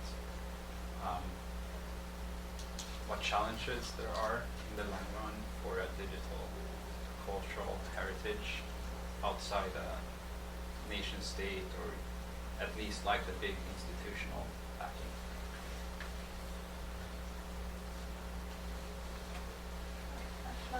answer this question from the perspective of the project I was on, and granted that this may be a peculiar angle given the history and the human geography of Palestine and the way we try to build access to a place that has been barred to the community. I think that we thought of this archive as a tool rather than as an end, rather than as a thing. While we were very much aware that it could turn into a thing, into an object that could essentialize and politicize and translate and interpret things. But we tried to define the goals and the means as empowering a reconnection, sometimes a reconstruction. I mean, that's, I think that the comments of Diana, for example, regarding how many villages are there is very telling, and it was very much on our minds. I mean, often some of these places, some of these maps were so fluid, and that the kind of structured representation through maps belied the subjective lived experience. So we tried to add a layer of the micro-history and of the village histories, or the route to school, for example, as a way to define or name a place. So in a way, I mean, all of this is to say that we try to open up channels of empowerment so that the microhistory, the human geography, and the lived subjective could be reinscribed in discourses. And then what happens afterwards is, luckily for me as an archivist and a librarian, not of great concern. I mean, there I feel like the burden is much bigger.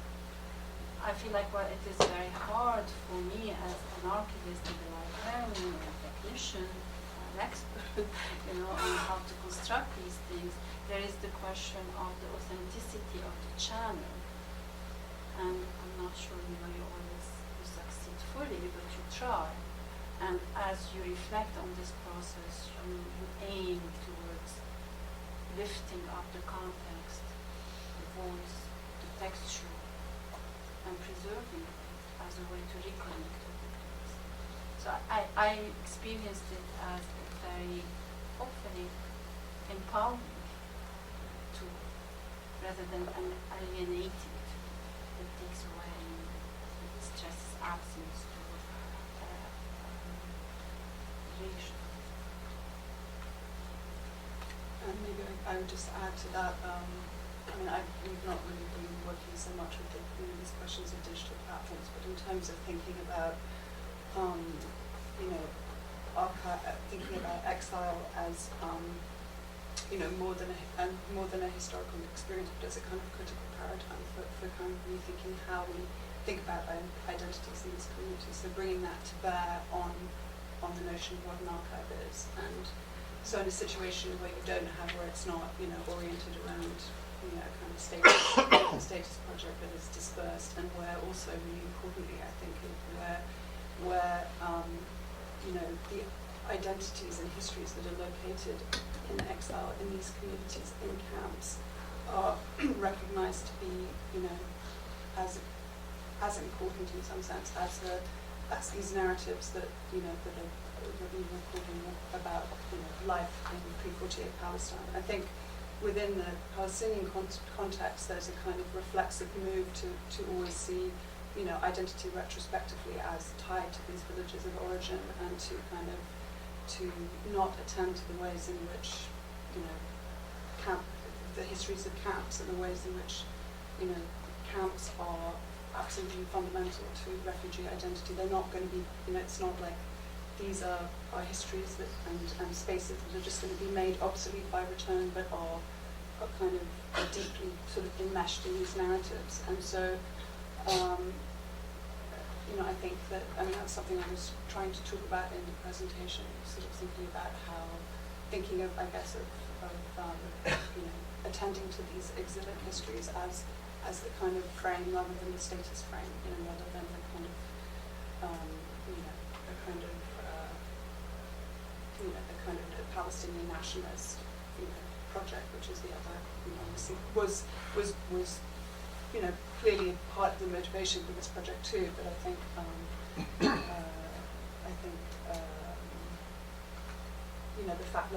the fact that this archive is now really an archive of camp histories too, in some sense, of camp spaces, is I think what is going to be uniquely valuable about it, and is in a sense has kind of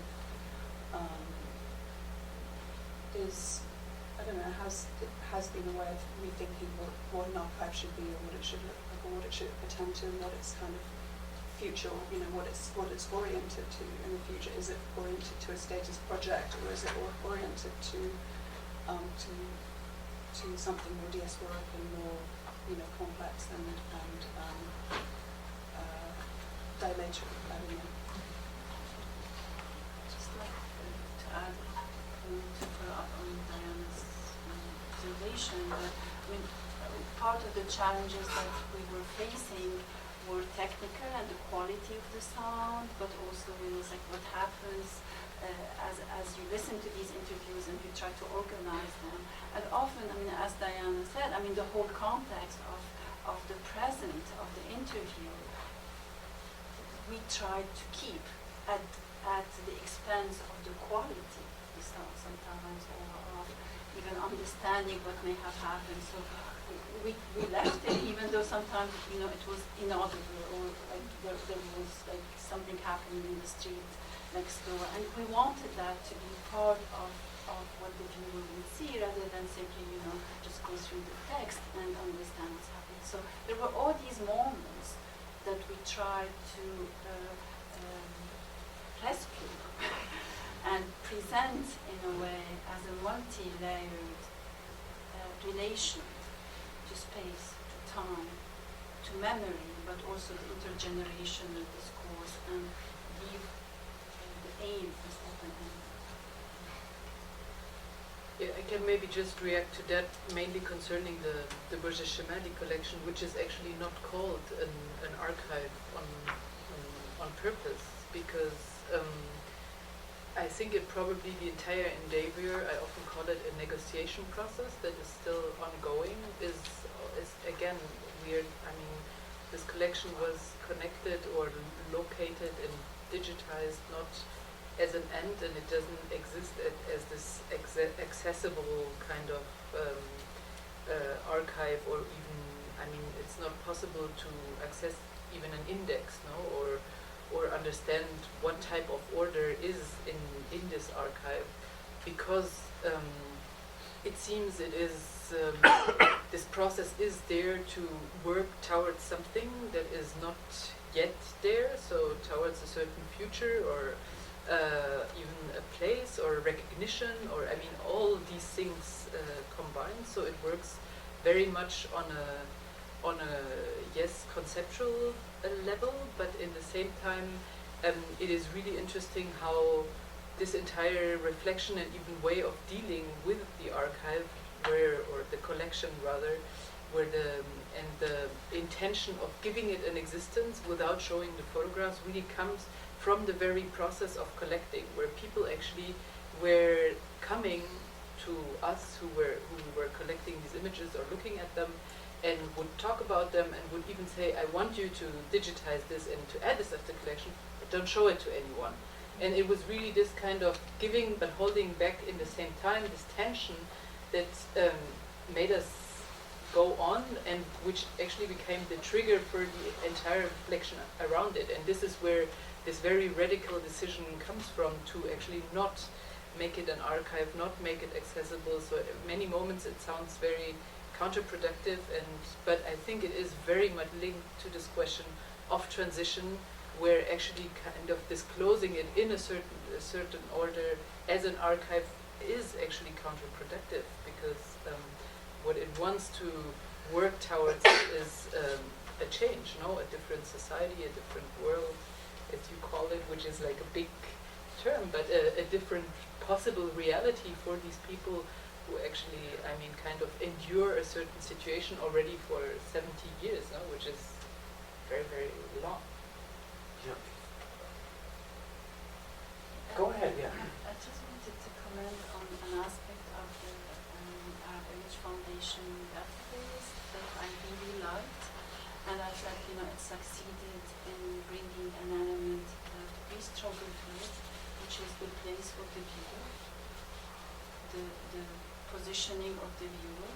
I mean, we try to bring this in a conceptual manner by being sensitive. I mean, I'm facing them face to face with interviewee, but I like this dynamic element where you felt like you were part of this archive, you could participate in it, you could build with it. And that also brings another dimension of place for us, users of the archive, which is often missing from our reflections, or we take it for granted.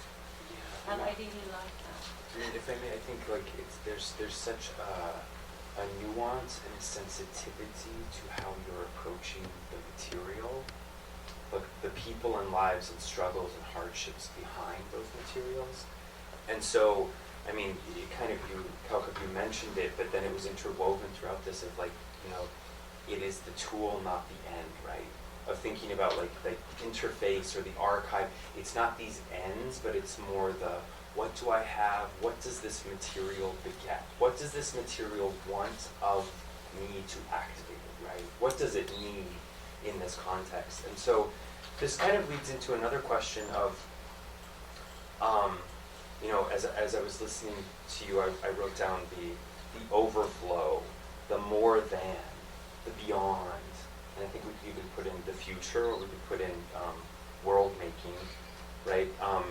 And so, Diana, you brought this up with kind of indexing the interviews and what escapes, what is beyond that. And clearly, I mean, we have a history in the sensory ethnography lab, so thinking beyond text, beyond what that means in ethnographic moments. But even in the video you showed of her size, right? I mean, I couldn't help but smile when that air was released.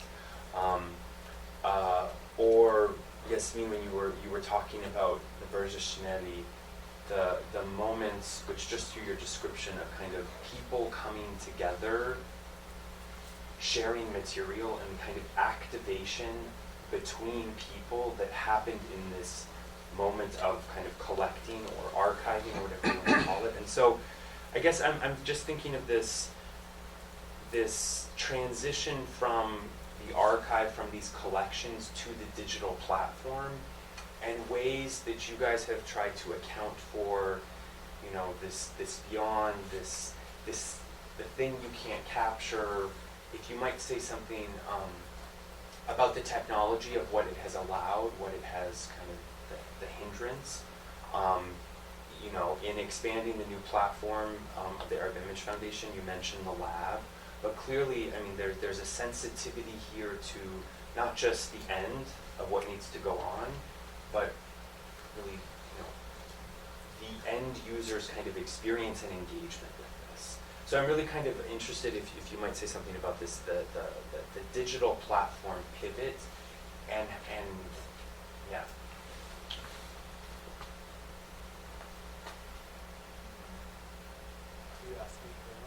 I'm asking everyone. Yeah. Do you have some thoughts, George? Yeah. I do have some thoughts actually, because I've been lucky enough to be a board member at the Arab Image Foundation for the last year, but this digital platform's been in the works for 10 years, and I think it's really reflected in like how.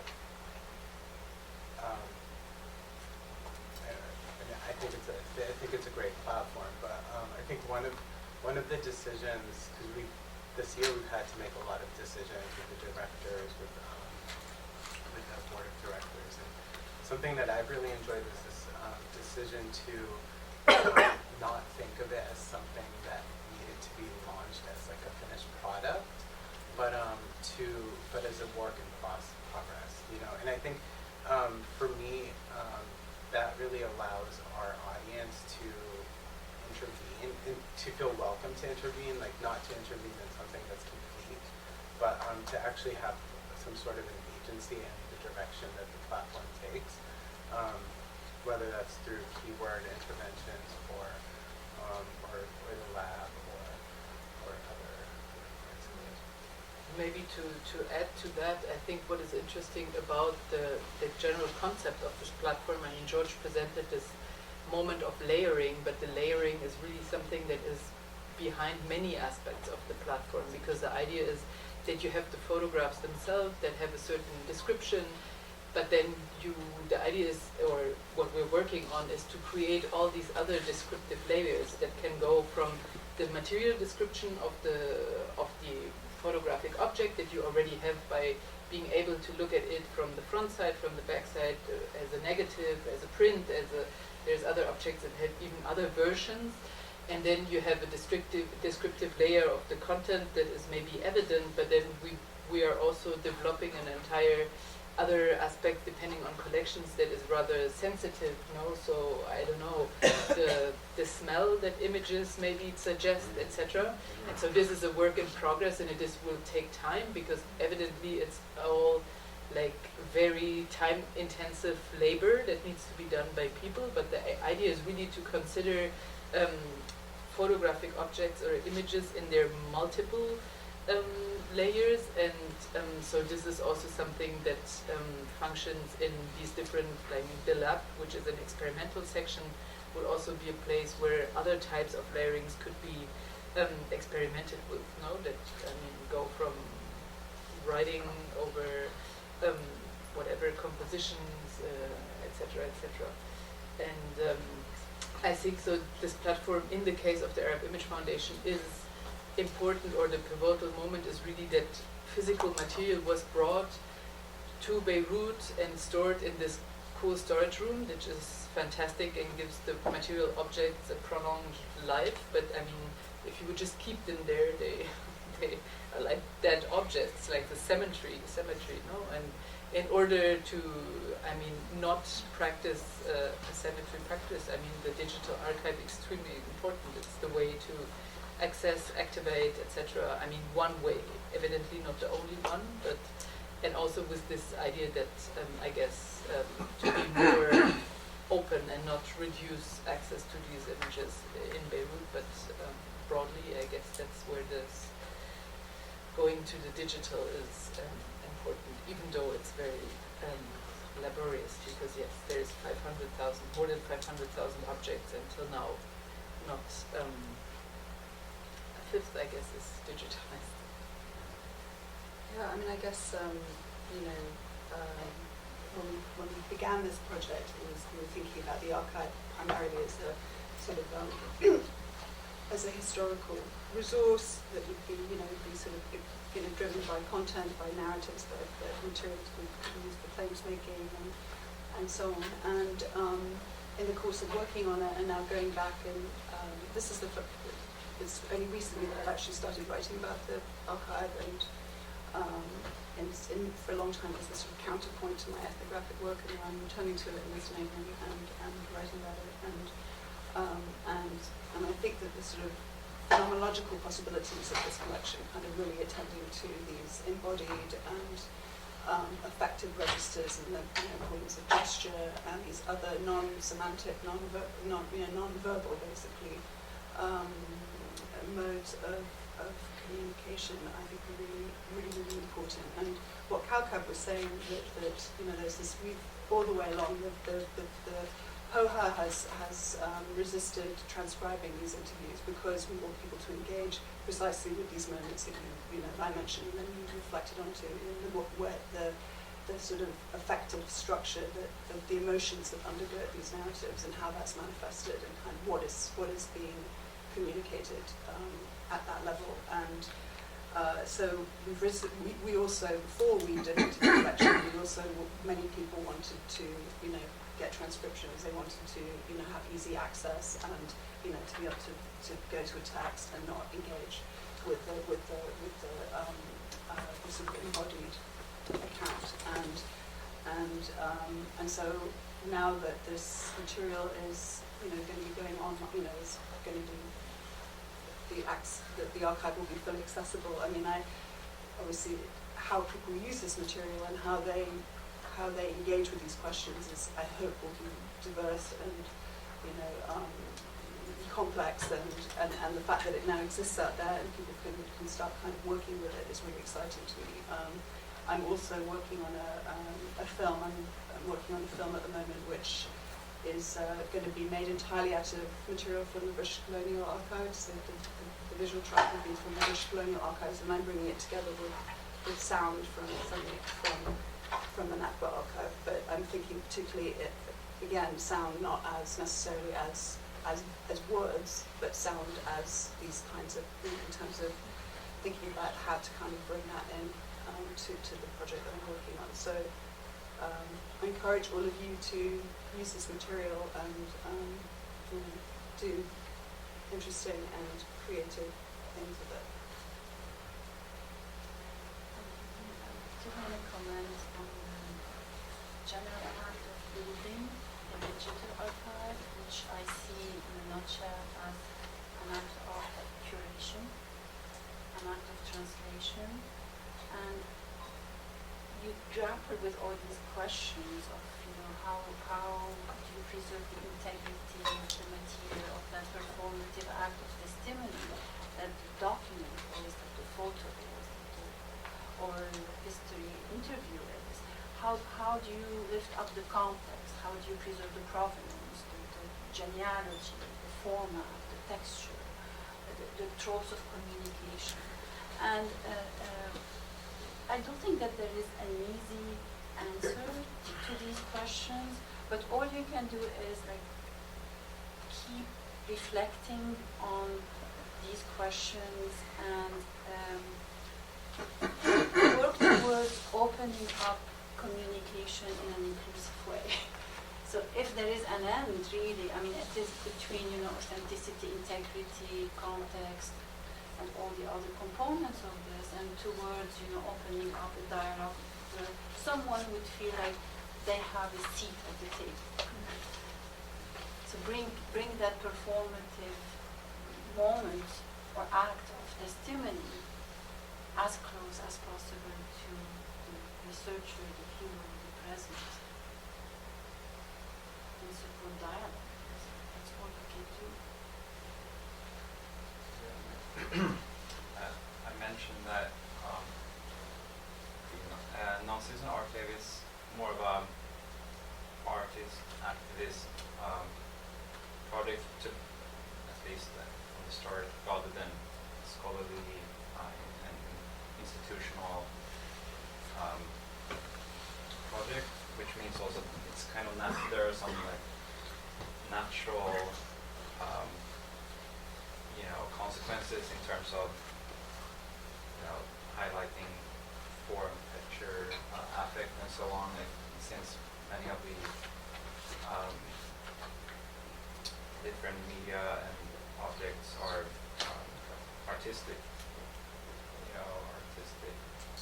works. So that's kind of natural, and also with the workshop part component, it's also kind of natural, right? How it's performative and so on. But also, I think so maybe I don't even need to really comment because it's kind of self-evident. But the digital archive itself, we also thought initially about as an archive, and we even thought about using the term. But it seemed maybe to be a bit too tied to certain academic discourse, or since Lab in Montreal uses this, so we ended up with archive. But this idea of an archiving is still kind of present in for many of the participants. And of course, the website interface is not as sophisticated as our image foundation, but there is an idea now for the next version to have curated collections, and there are different layers, so you can choose to have it stored just offline in a long-term storage safely and not publicly accessible to begin with. And this is kind of an embargo system because some of the people who are living undocumented may not want to expose themselves, but they still want to save whatever they made. So this is kind of one way to work through this, double bind of hyper visibility and erasure, that you kind of like postpone it.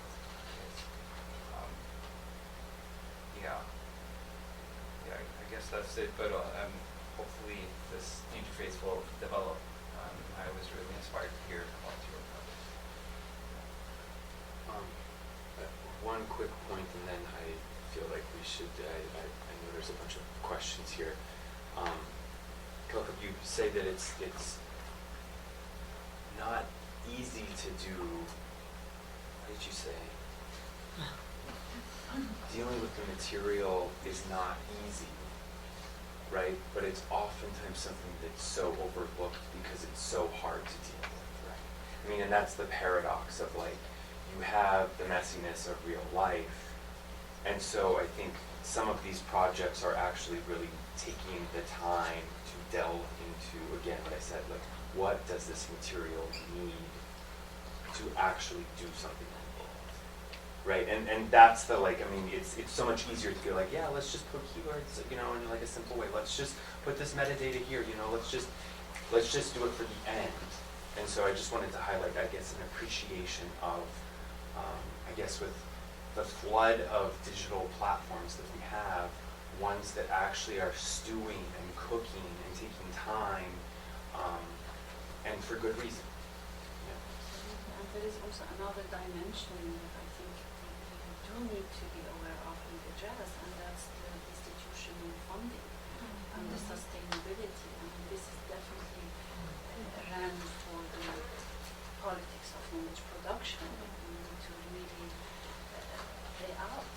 And often, you can have the greatest idea and you want to build the most authentic or democratic or grassroots or situated archive, but you're doing it for someone else who is the agent, is the person affected. You're archiving this group or this individual's destiny.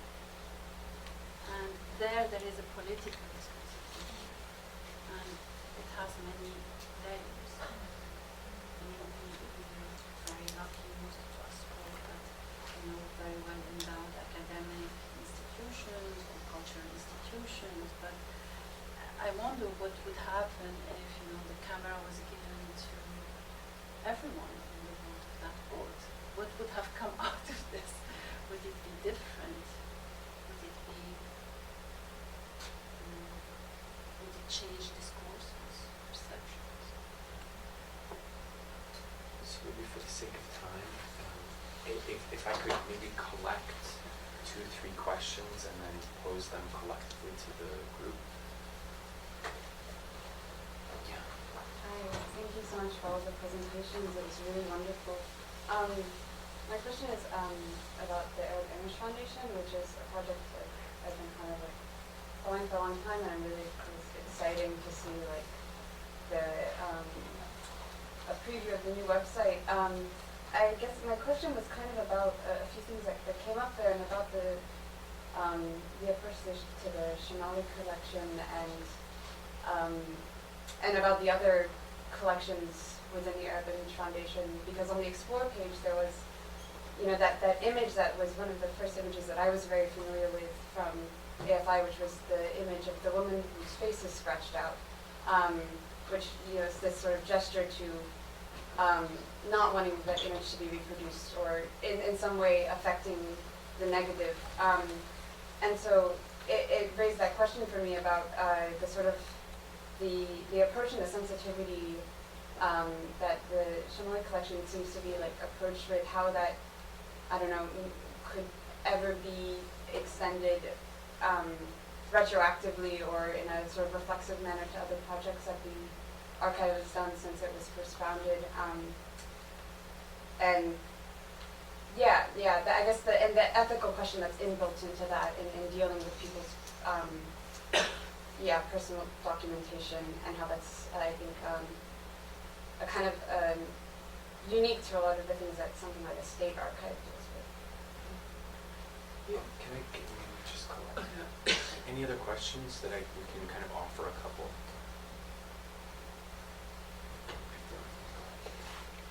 Maybe one thing that we didn't mention as 20 minutes, or only 20 minutes, is that we're also working on a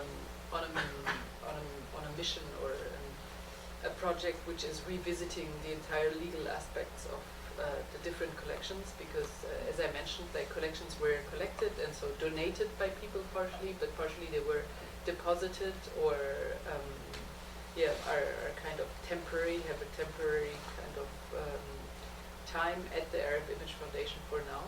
And so really the contracts for each collections are very, very diverse.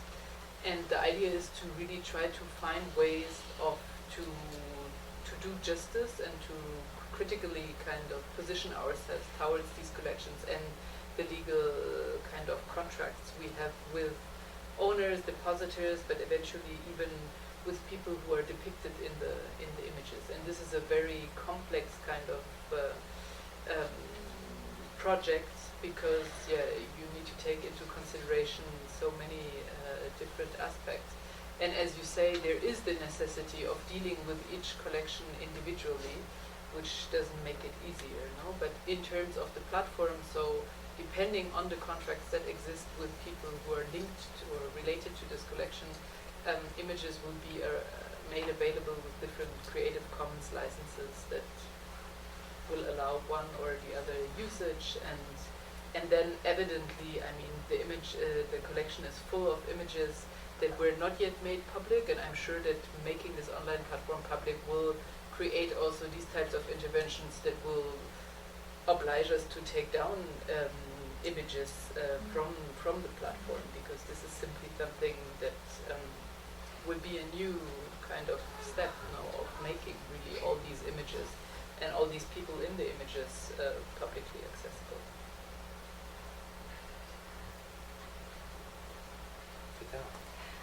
Well, thank you for the presentation. This has been very exciting and enlightenment. If someone wants, for the Arab Image Foundation, if someone has pictures from the 50s or the 60s of their families, for example, I'm just thinking really personal, do you guys accept that, or what is the process, or you're looking for specific images from a specific time period? Can you just talk a little bit about that process? We want to answer. Basically, for the time being, we have stopped collecting because we would want to understand better what we hold today and re-strategize when it comes to maybe filling some gaps in what we have. But previously, the foundation collected at the beginning by sending members to different countries and bringing in collections based on their own interest and their own it was a very subjective act in a way. Although the interest was wide, so we were interested in amateur photography, but also professional photography and mapping the different practices. But later on, this brought a lot of questionings around those practices and around the act of collecting itself. So today, it's not that we don't accept, but we're not encouraging that act mainly because we feel like we're already responsible of 500,000 photographic objects. So, and it is a huge responsibility to think of what we are collecting and why we are collecting those objects. So, to go back to the question of what an archive is today, we ask ourselves this question every single day at the foundation. So, what does it mean to have an archive? What does it mean to hold collections that are basically linked to families, to personal lives, and that are linked to so many different contexts. So for the time being, we are taking our time in reassessing our own collection, but once we get to a point where we can accept donations, this will be announced. I think at some point. Yeah, and then the truth is also if somebody comes with a really interesting collection and the best argument ever why it should be there, at the end we'll accept it, you know? I mean, but like the Shadurji collection, it might not be processed for 5 years and then go elsewhere. I don't know. I mean, there is no rule in that sense, but it really depends on the context. And the thing about this is that what you are doing is making archives or collections more valuable, so people will not want to donate them to you easily, at least. So if I were you, I would take everything that comes in and just put them in a room until you have the facilities to do it. Otherwise, you're not going to get them anymore. That's my suggestion. When you come and see my place, when you come and see my place, you'll have to step over boxes of photographs. So Lucien was also a member of the Image Foundation in the early years. Early years. Can you say any more, just because I'm quite excited about the Arab Image Foundation, about the database going up online and what your sort of plans for the launch are? Or you were a little bit cryptic. No, I mean soon means it's like it's less than a month and a half, let's say. So it's really soon. And will that be kind of event? And it's the first time actually that we show even these mock-ups in public. Elsewhere than I think once exactly in Beirut they were shown at another intervention, but yes, so soon there will be even announcement about when this is going to happen. And even we can't believe it has taken so long, so that we're not prolific in announcing it yet. But when it happens, you will know about it. You can now already sign up for the newsletter, and this means you will automatically not miss it.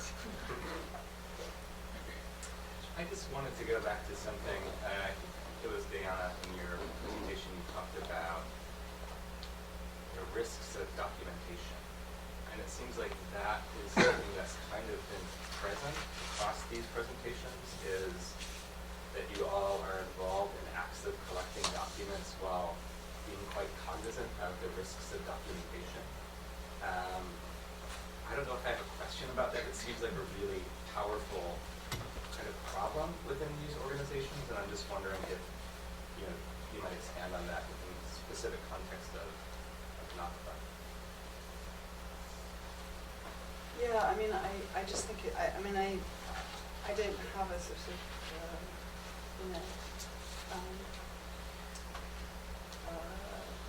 sort of more evolved answer to I can't really elaborate too much, but I just think there's a sense in which, in the context of making this, archive, often we would have to sort of justify why we were doing it and why it was important and why people should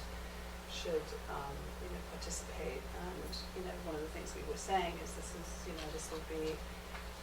will be material that can be used for claims making. This will, there's a sense in which when these stories are told and this kind of imagined audience that they're being circulated to, that they're going to have some kind of impact. And I think people become invested in that notion. And so I think that there's a danger in the presumptions of what a document can do. And I mean, I think it's just also, I was teaching in my Anthrop class last week. I was teaching documents and archives, and thinking about the moment that we're in now, where everything is being over-documented. There's an over-document. We're surveilled all the time. There's this just kind of black hole of metadata that every time we do anything, we're being documented. And then we live also at a moment where if you don't have documents, you're screwed.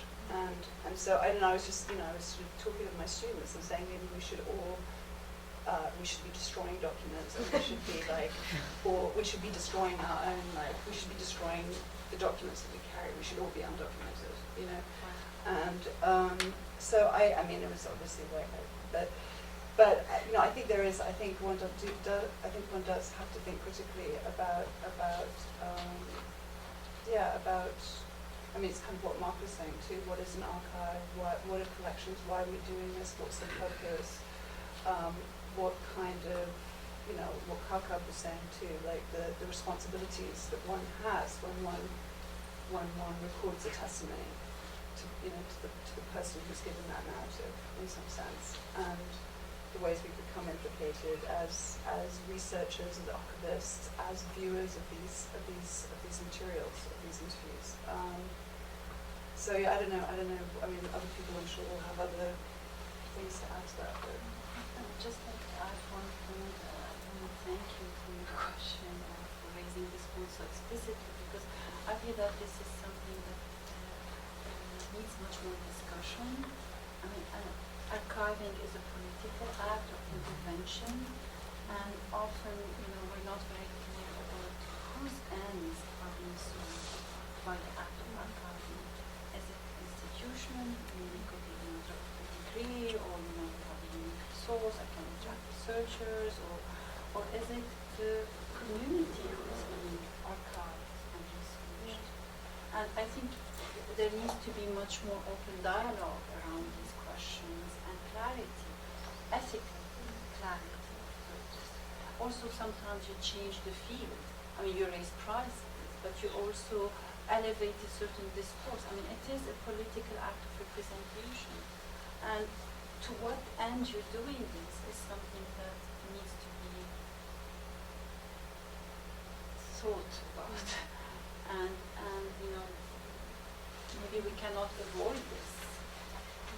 We certainly cannot avoid this. Any intervention is going to be political and will have some aims and goals, but at least if we can be transparent and thoughtful about it, I think that we will be doing everyone, including those who are being documented and archived, a better service, as well as the research that will come out. Maybe I just add one thing to this, is that I remember when we were discussing last year, Kaoukab and I and some Amatej Djajani, who's part of the Aljana collective, one of the other collections, we were discussing this question of access and how we were going to make these interviews available. How would we make the whole archive available online and have it open access, or would we place restrictions on different kinds of interviews in the collection? How did we organise that? And there was real anxiety, particularly from actually Mahmoud, my person I've worked with, and other people, about making these materials available. Because there's a sense, I think for Palestinians, there's a sense in which, and it's kind of what, the quote I had at the end of my paper, that there's a sense that everything is taken, is incorporated, and is used against them. Everything, even things that should be assets and should be means by which they can assert rights, that those things have been turned and then taken and we see it again and again. And so I think that, it was when we came to this decision of making it an open access archive, it was a real thing. I mean, it was I felt it was a sort of struggle, but we came to that decision. I think it is the right one. But it's, as Kaoukab was saying, it's a very complicated one, and I think it's one that one has to, think very carefully about. Not something to be. This idea of open access, which sounds so wonderful, isn't really complicated. I think that's the point. Oh, sorry. Let's go 1, 2, 3. Do you state your mission on your website? Like, what is the mission? What are you trying to do by gathering and presenting this mission? We do have some kind of statement. I can't tell you exactly what it is off the top of my head. But it's like, it's a statement where we talk about, it was, the archive was made founded in a particular moment, in a particular political moment. In the wake of Oslo, in post 50th anniversary, when the sense that Palestinian refugee rights had been just abandoned. And so it was a very particular political moment, and it was a political project. And so the framing of the project it is about asserting refugee claims and about responding to that moment. I think we're in the process of remaking the website, and I think in remaking it, I think we will nuance how we see this project now. But it's probably you could Google it on your phone and tell me. Well, because in the age of Instagram, and so many people are not going to come and look at your archives. Mostly probably scholars and researchers, and I would imagine they're intelligent enough to see that the people in these documentaries and these interviews or the oral histories might have been less than 10 years old when when they were forced out of Palestine for whatever reason. So they're not really giving any facts. It's a very emotional archive versus... That's not the case. Well, God, I've only seen the one clip of Yeah, this. that's not the case. Just from the experience of having the archive housed at the AUB libraries, I would say this is the exact opposite of what has happened. I think that there are many users of this that go beyond nostalgia or, intergenerational lack of dialogue. And we've seen an explosion of new venues, new ways of looking at this material. I mean, we were not even able to provide access to all those who were requesting it, but we could see this going in many fascinating directions that really go beyond the idea of like remembrance simply, or specific narrative. Filmmakers, social workers, activists, academics, visual artists, digital humanities projects, policy makers, health.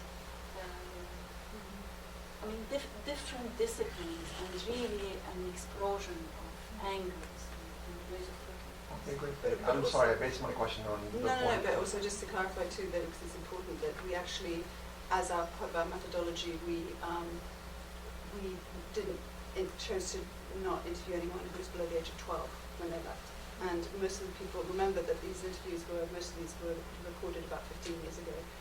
So most of the people were in their 20s or were adults, and that was kind of part of the way in which we were anticipating the kinds of critiques the critiques that were often levied at oral history. The one exception was like children of Thuar, people who had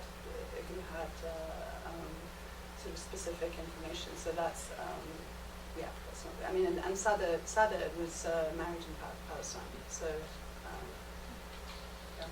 there are also 5 collections in the Moha project. So some are focused on the experience of 1948 and its function and life in Palestine pre-1948. But at least a few are, there is the biography, so there's like life stories of individuals deemed by the community to be exceptional or inspirational, and there is the folk tale, so there is also intangible heritage there. What else? It's not simply 1948 and the Nakba itself, but there are other dimensions to social, cultural history. We have time to take these next 2 questions. Yeah, maybe could we? Yeah, I just want to thank you all. I mean, I just want to have one comment, just to contextualize, especially the Nakba archive. I think it's highly important, especially at the time when the Israeli state is classifying so much of the documents from 1948, especially related to the military actions, military operations. Yeah.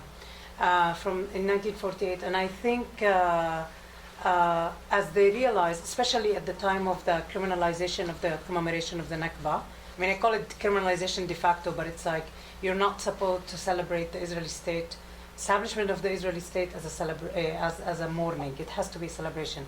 So de facto, it's criminalization of the commemoration of Palestinian memory, and also so that's happening at the same time where many people actually were using the Israel State Archive around 48 for their own research, and many Palestinians and many internationals and many people who also spoke Hebrew and did critical work on the Nakba. So this has kind of brought the Israeli state to limit access to 48.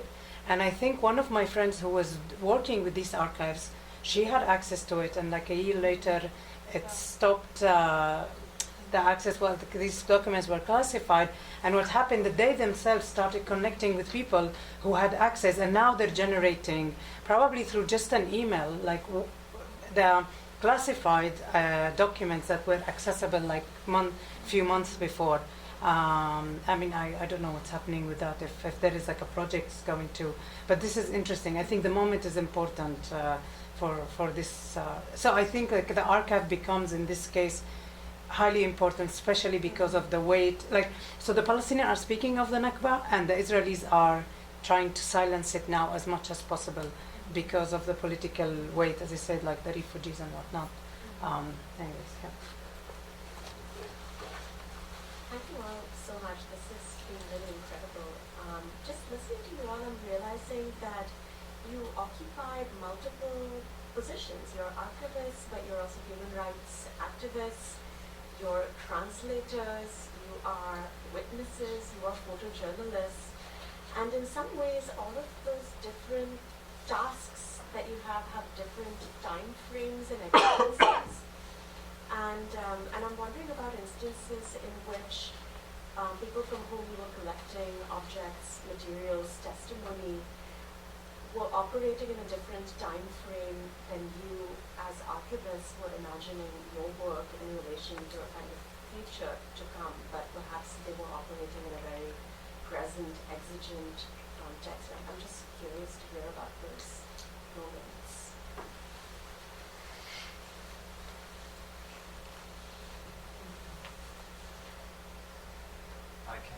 I have something in mind, but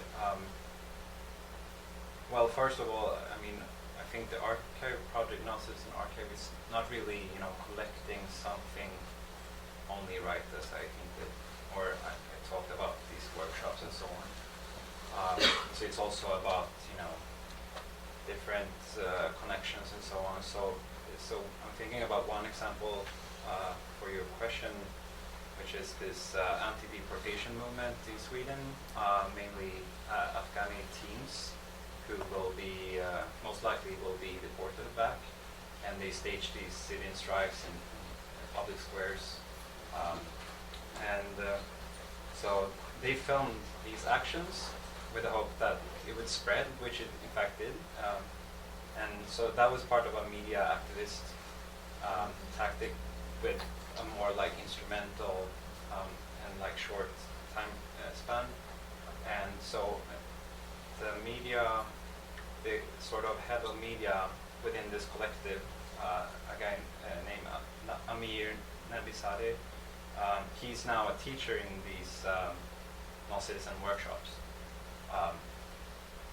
But as a teacher within that framework, it's not only for these direct activist actions, but also, cultural expression, artistic practices. So it all kind of meets in different ways, and of course, other people saw the value in these protest movement, in the footage from the protest movements for the future as well, of course. So we were very keen to save it all securely, because they would mostly stream it on social media and so on, right? So we saved so we coordinated with Amir and the other guys to get all the files stored and then get them involved in the storage process and so on.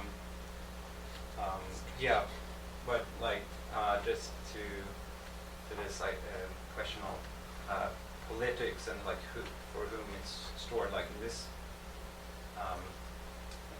in this case, they were deeply involved, this community of activists, but it also highlighted the problem of just one monolithic community, because in Sweden this anti-deportation movement split into two parts, which are kind of a bit antagonistic, or they have different ideas, political visions, and so on. So it's also in the next step, we have to problematize the idea of one community having a voice, right? And in fact, of course, there are representatives within that community, whether it's hierarchical or not, right? So hope that answered something. Unless there's another comment, not to shut your question down, I think we have a little one up here that's kicking. It's probably hungry. So I wanted to thank everybody and all of the comments and the organizers. Thank you.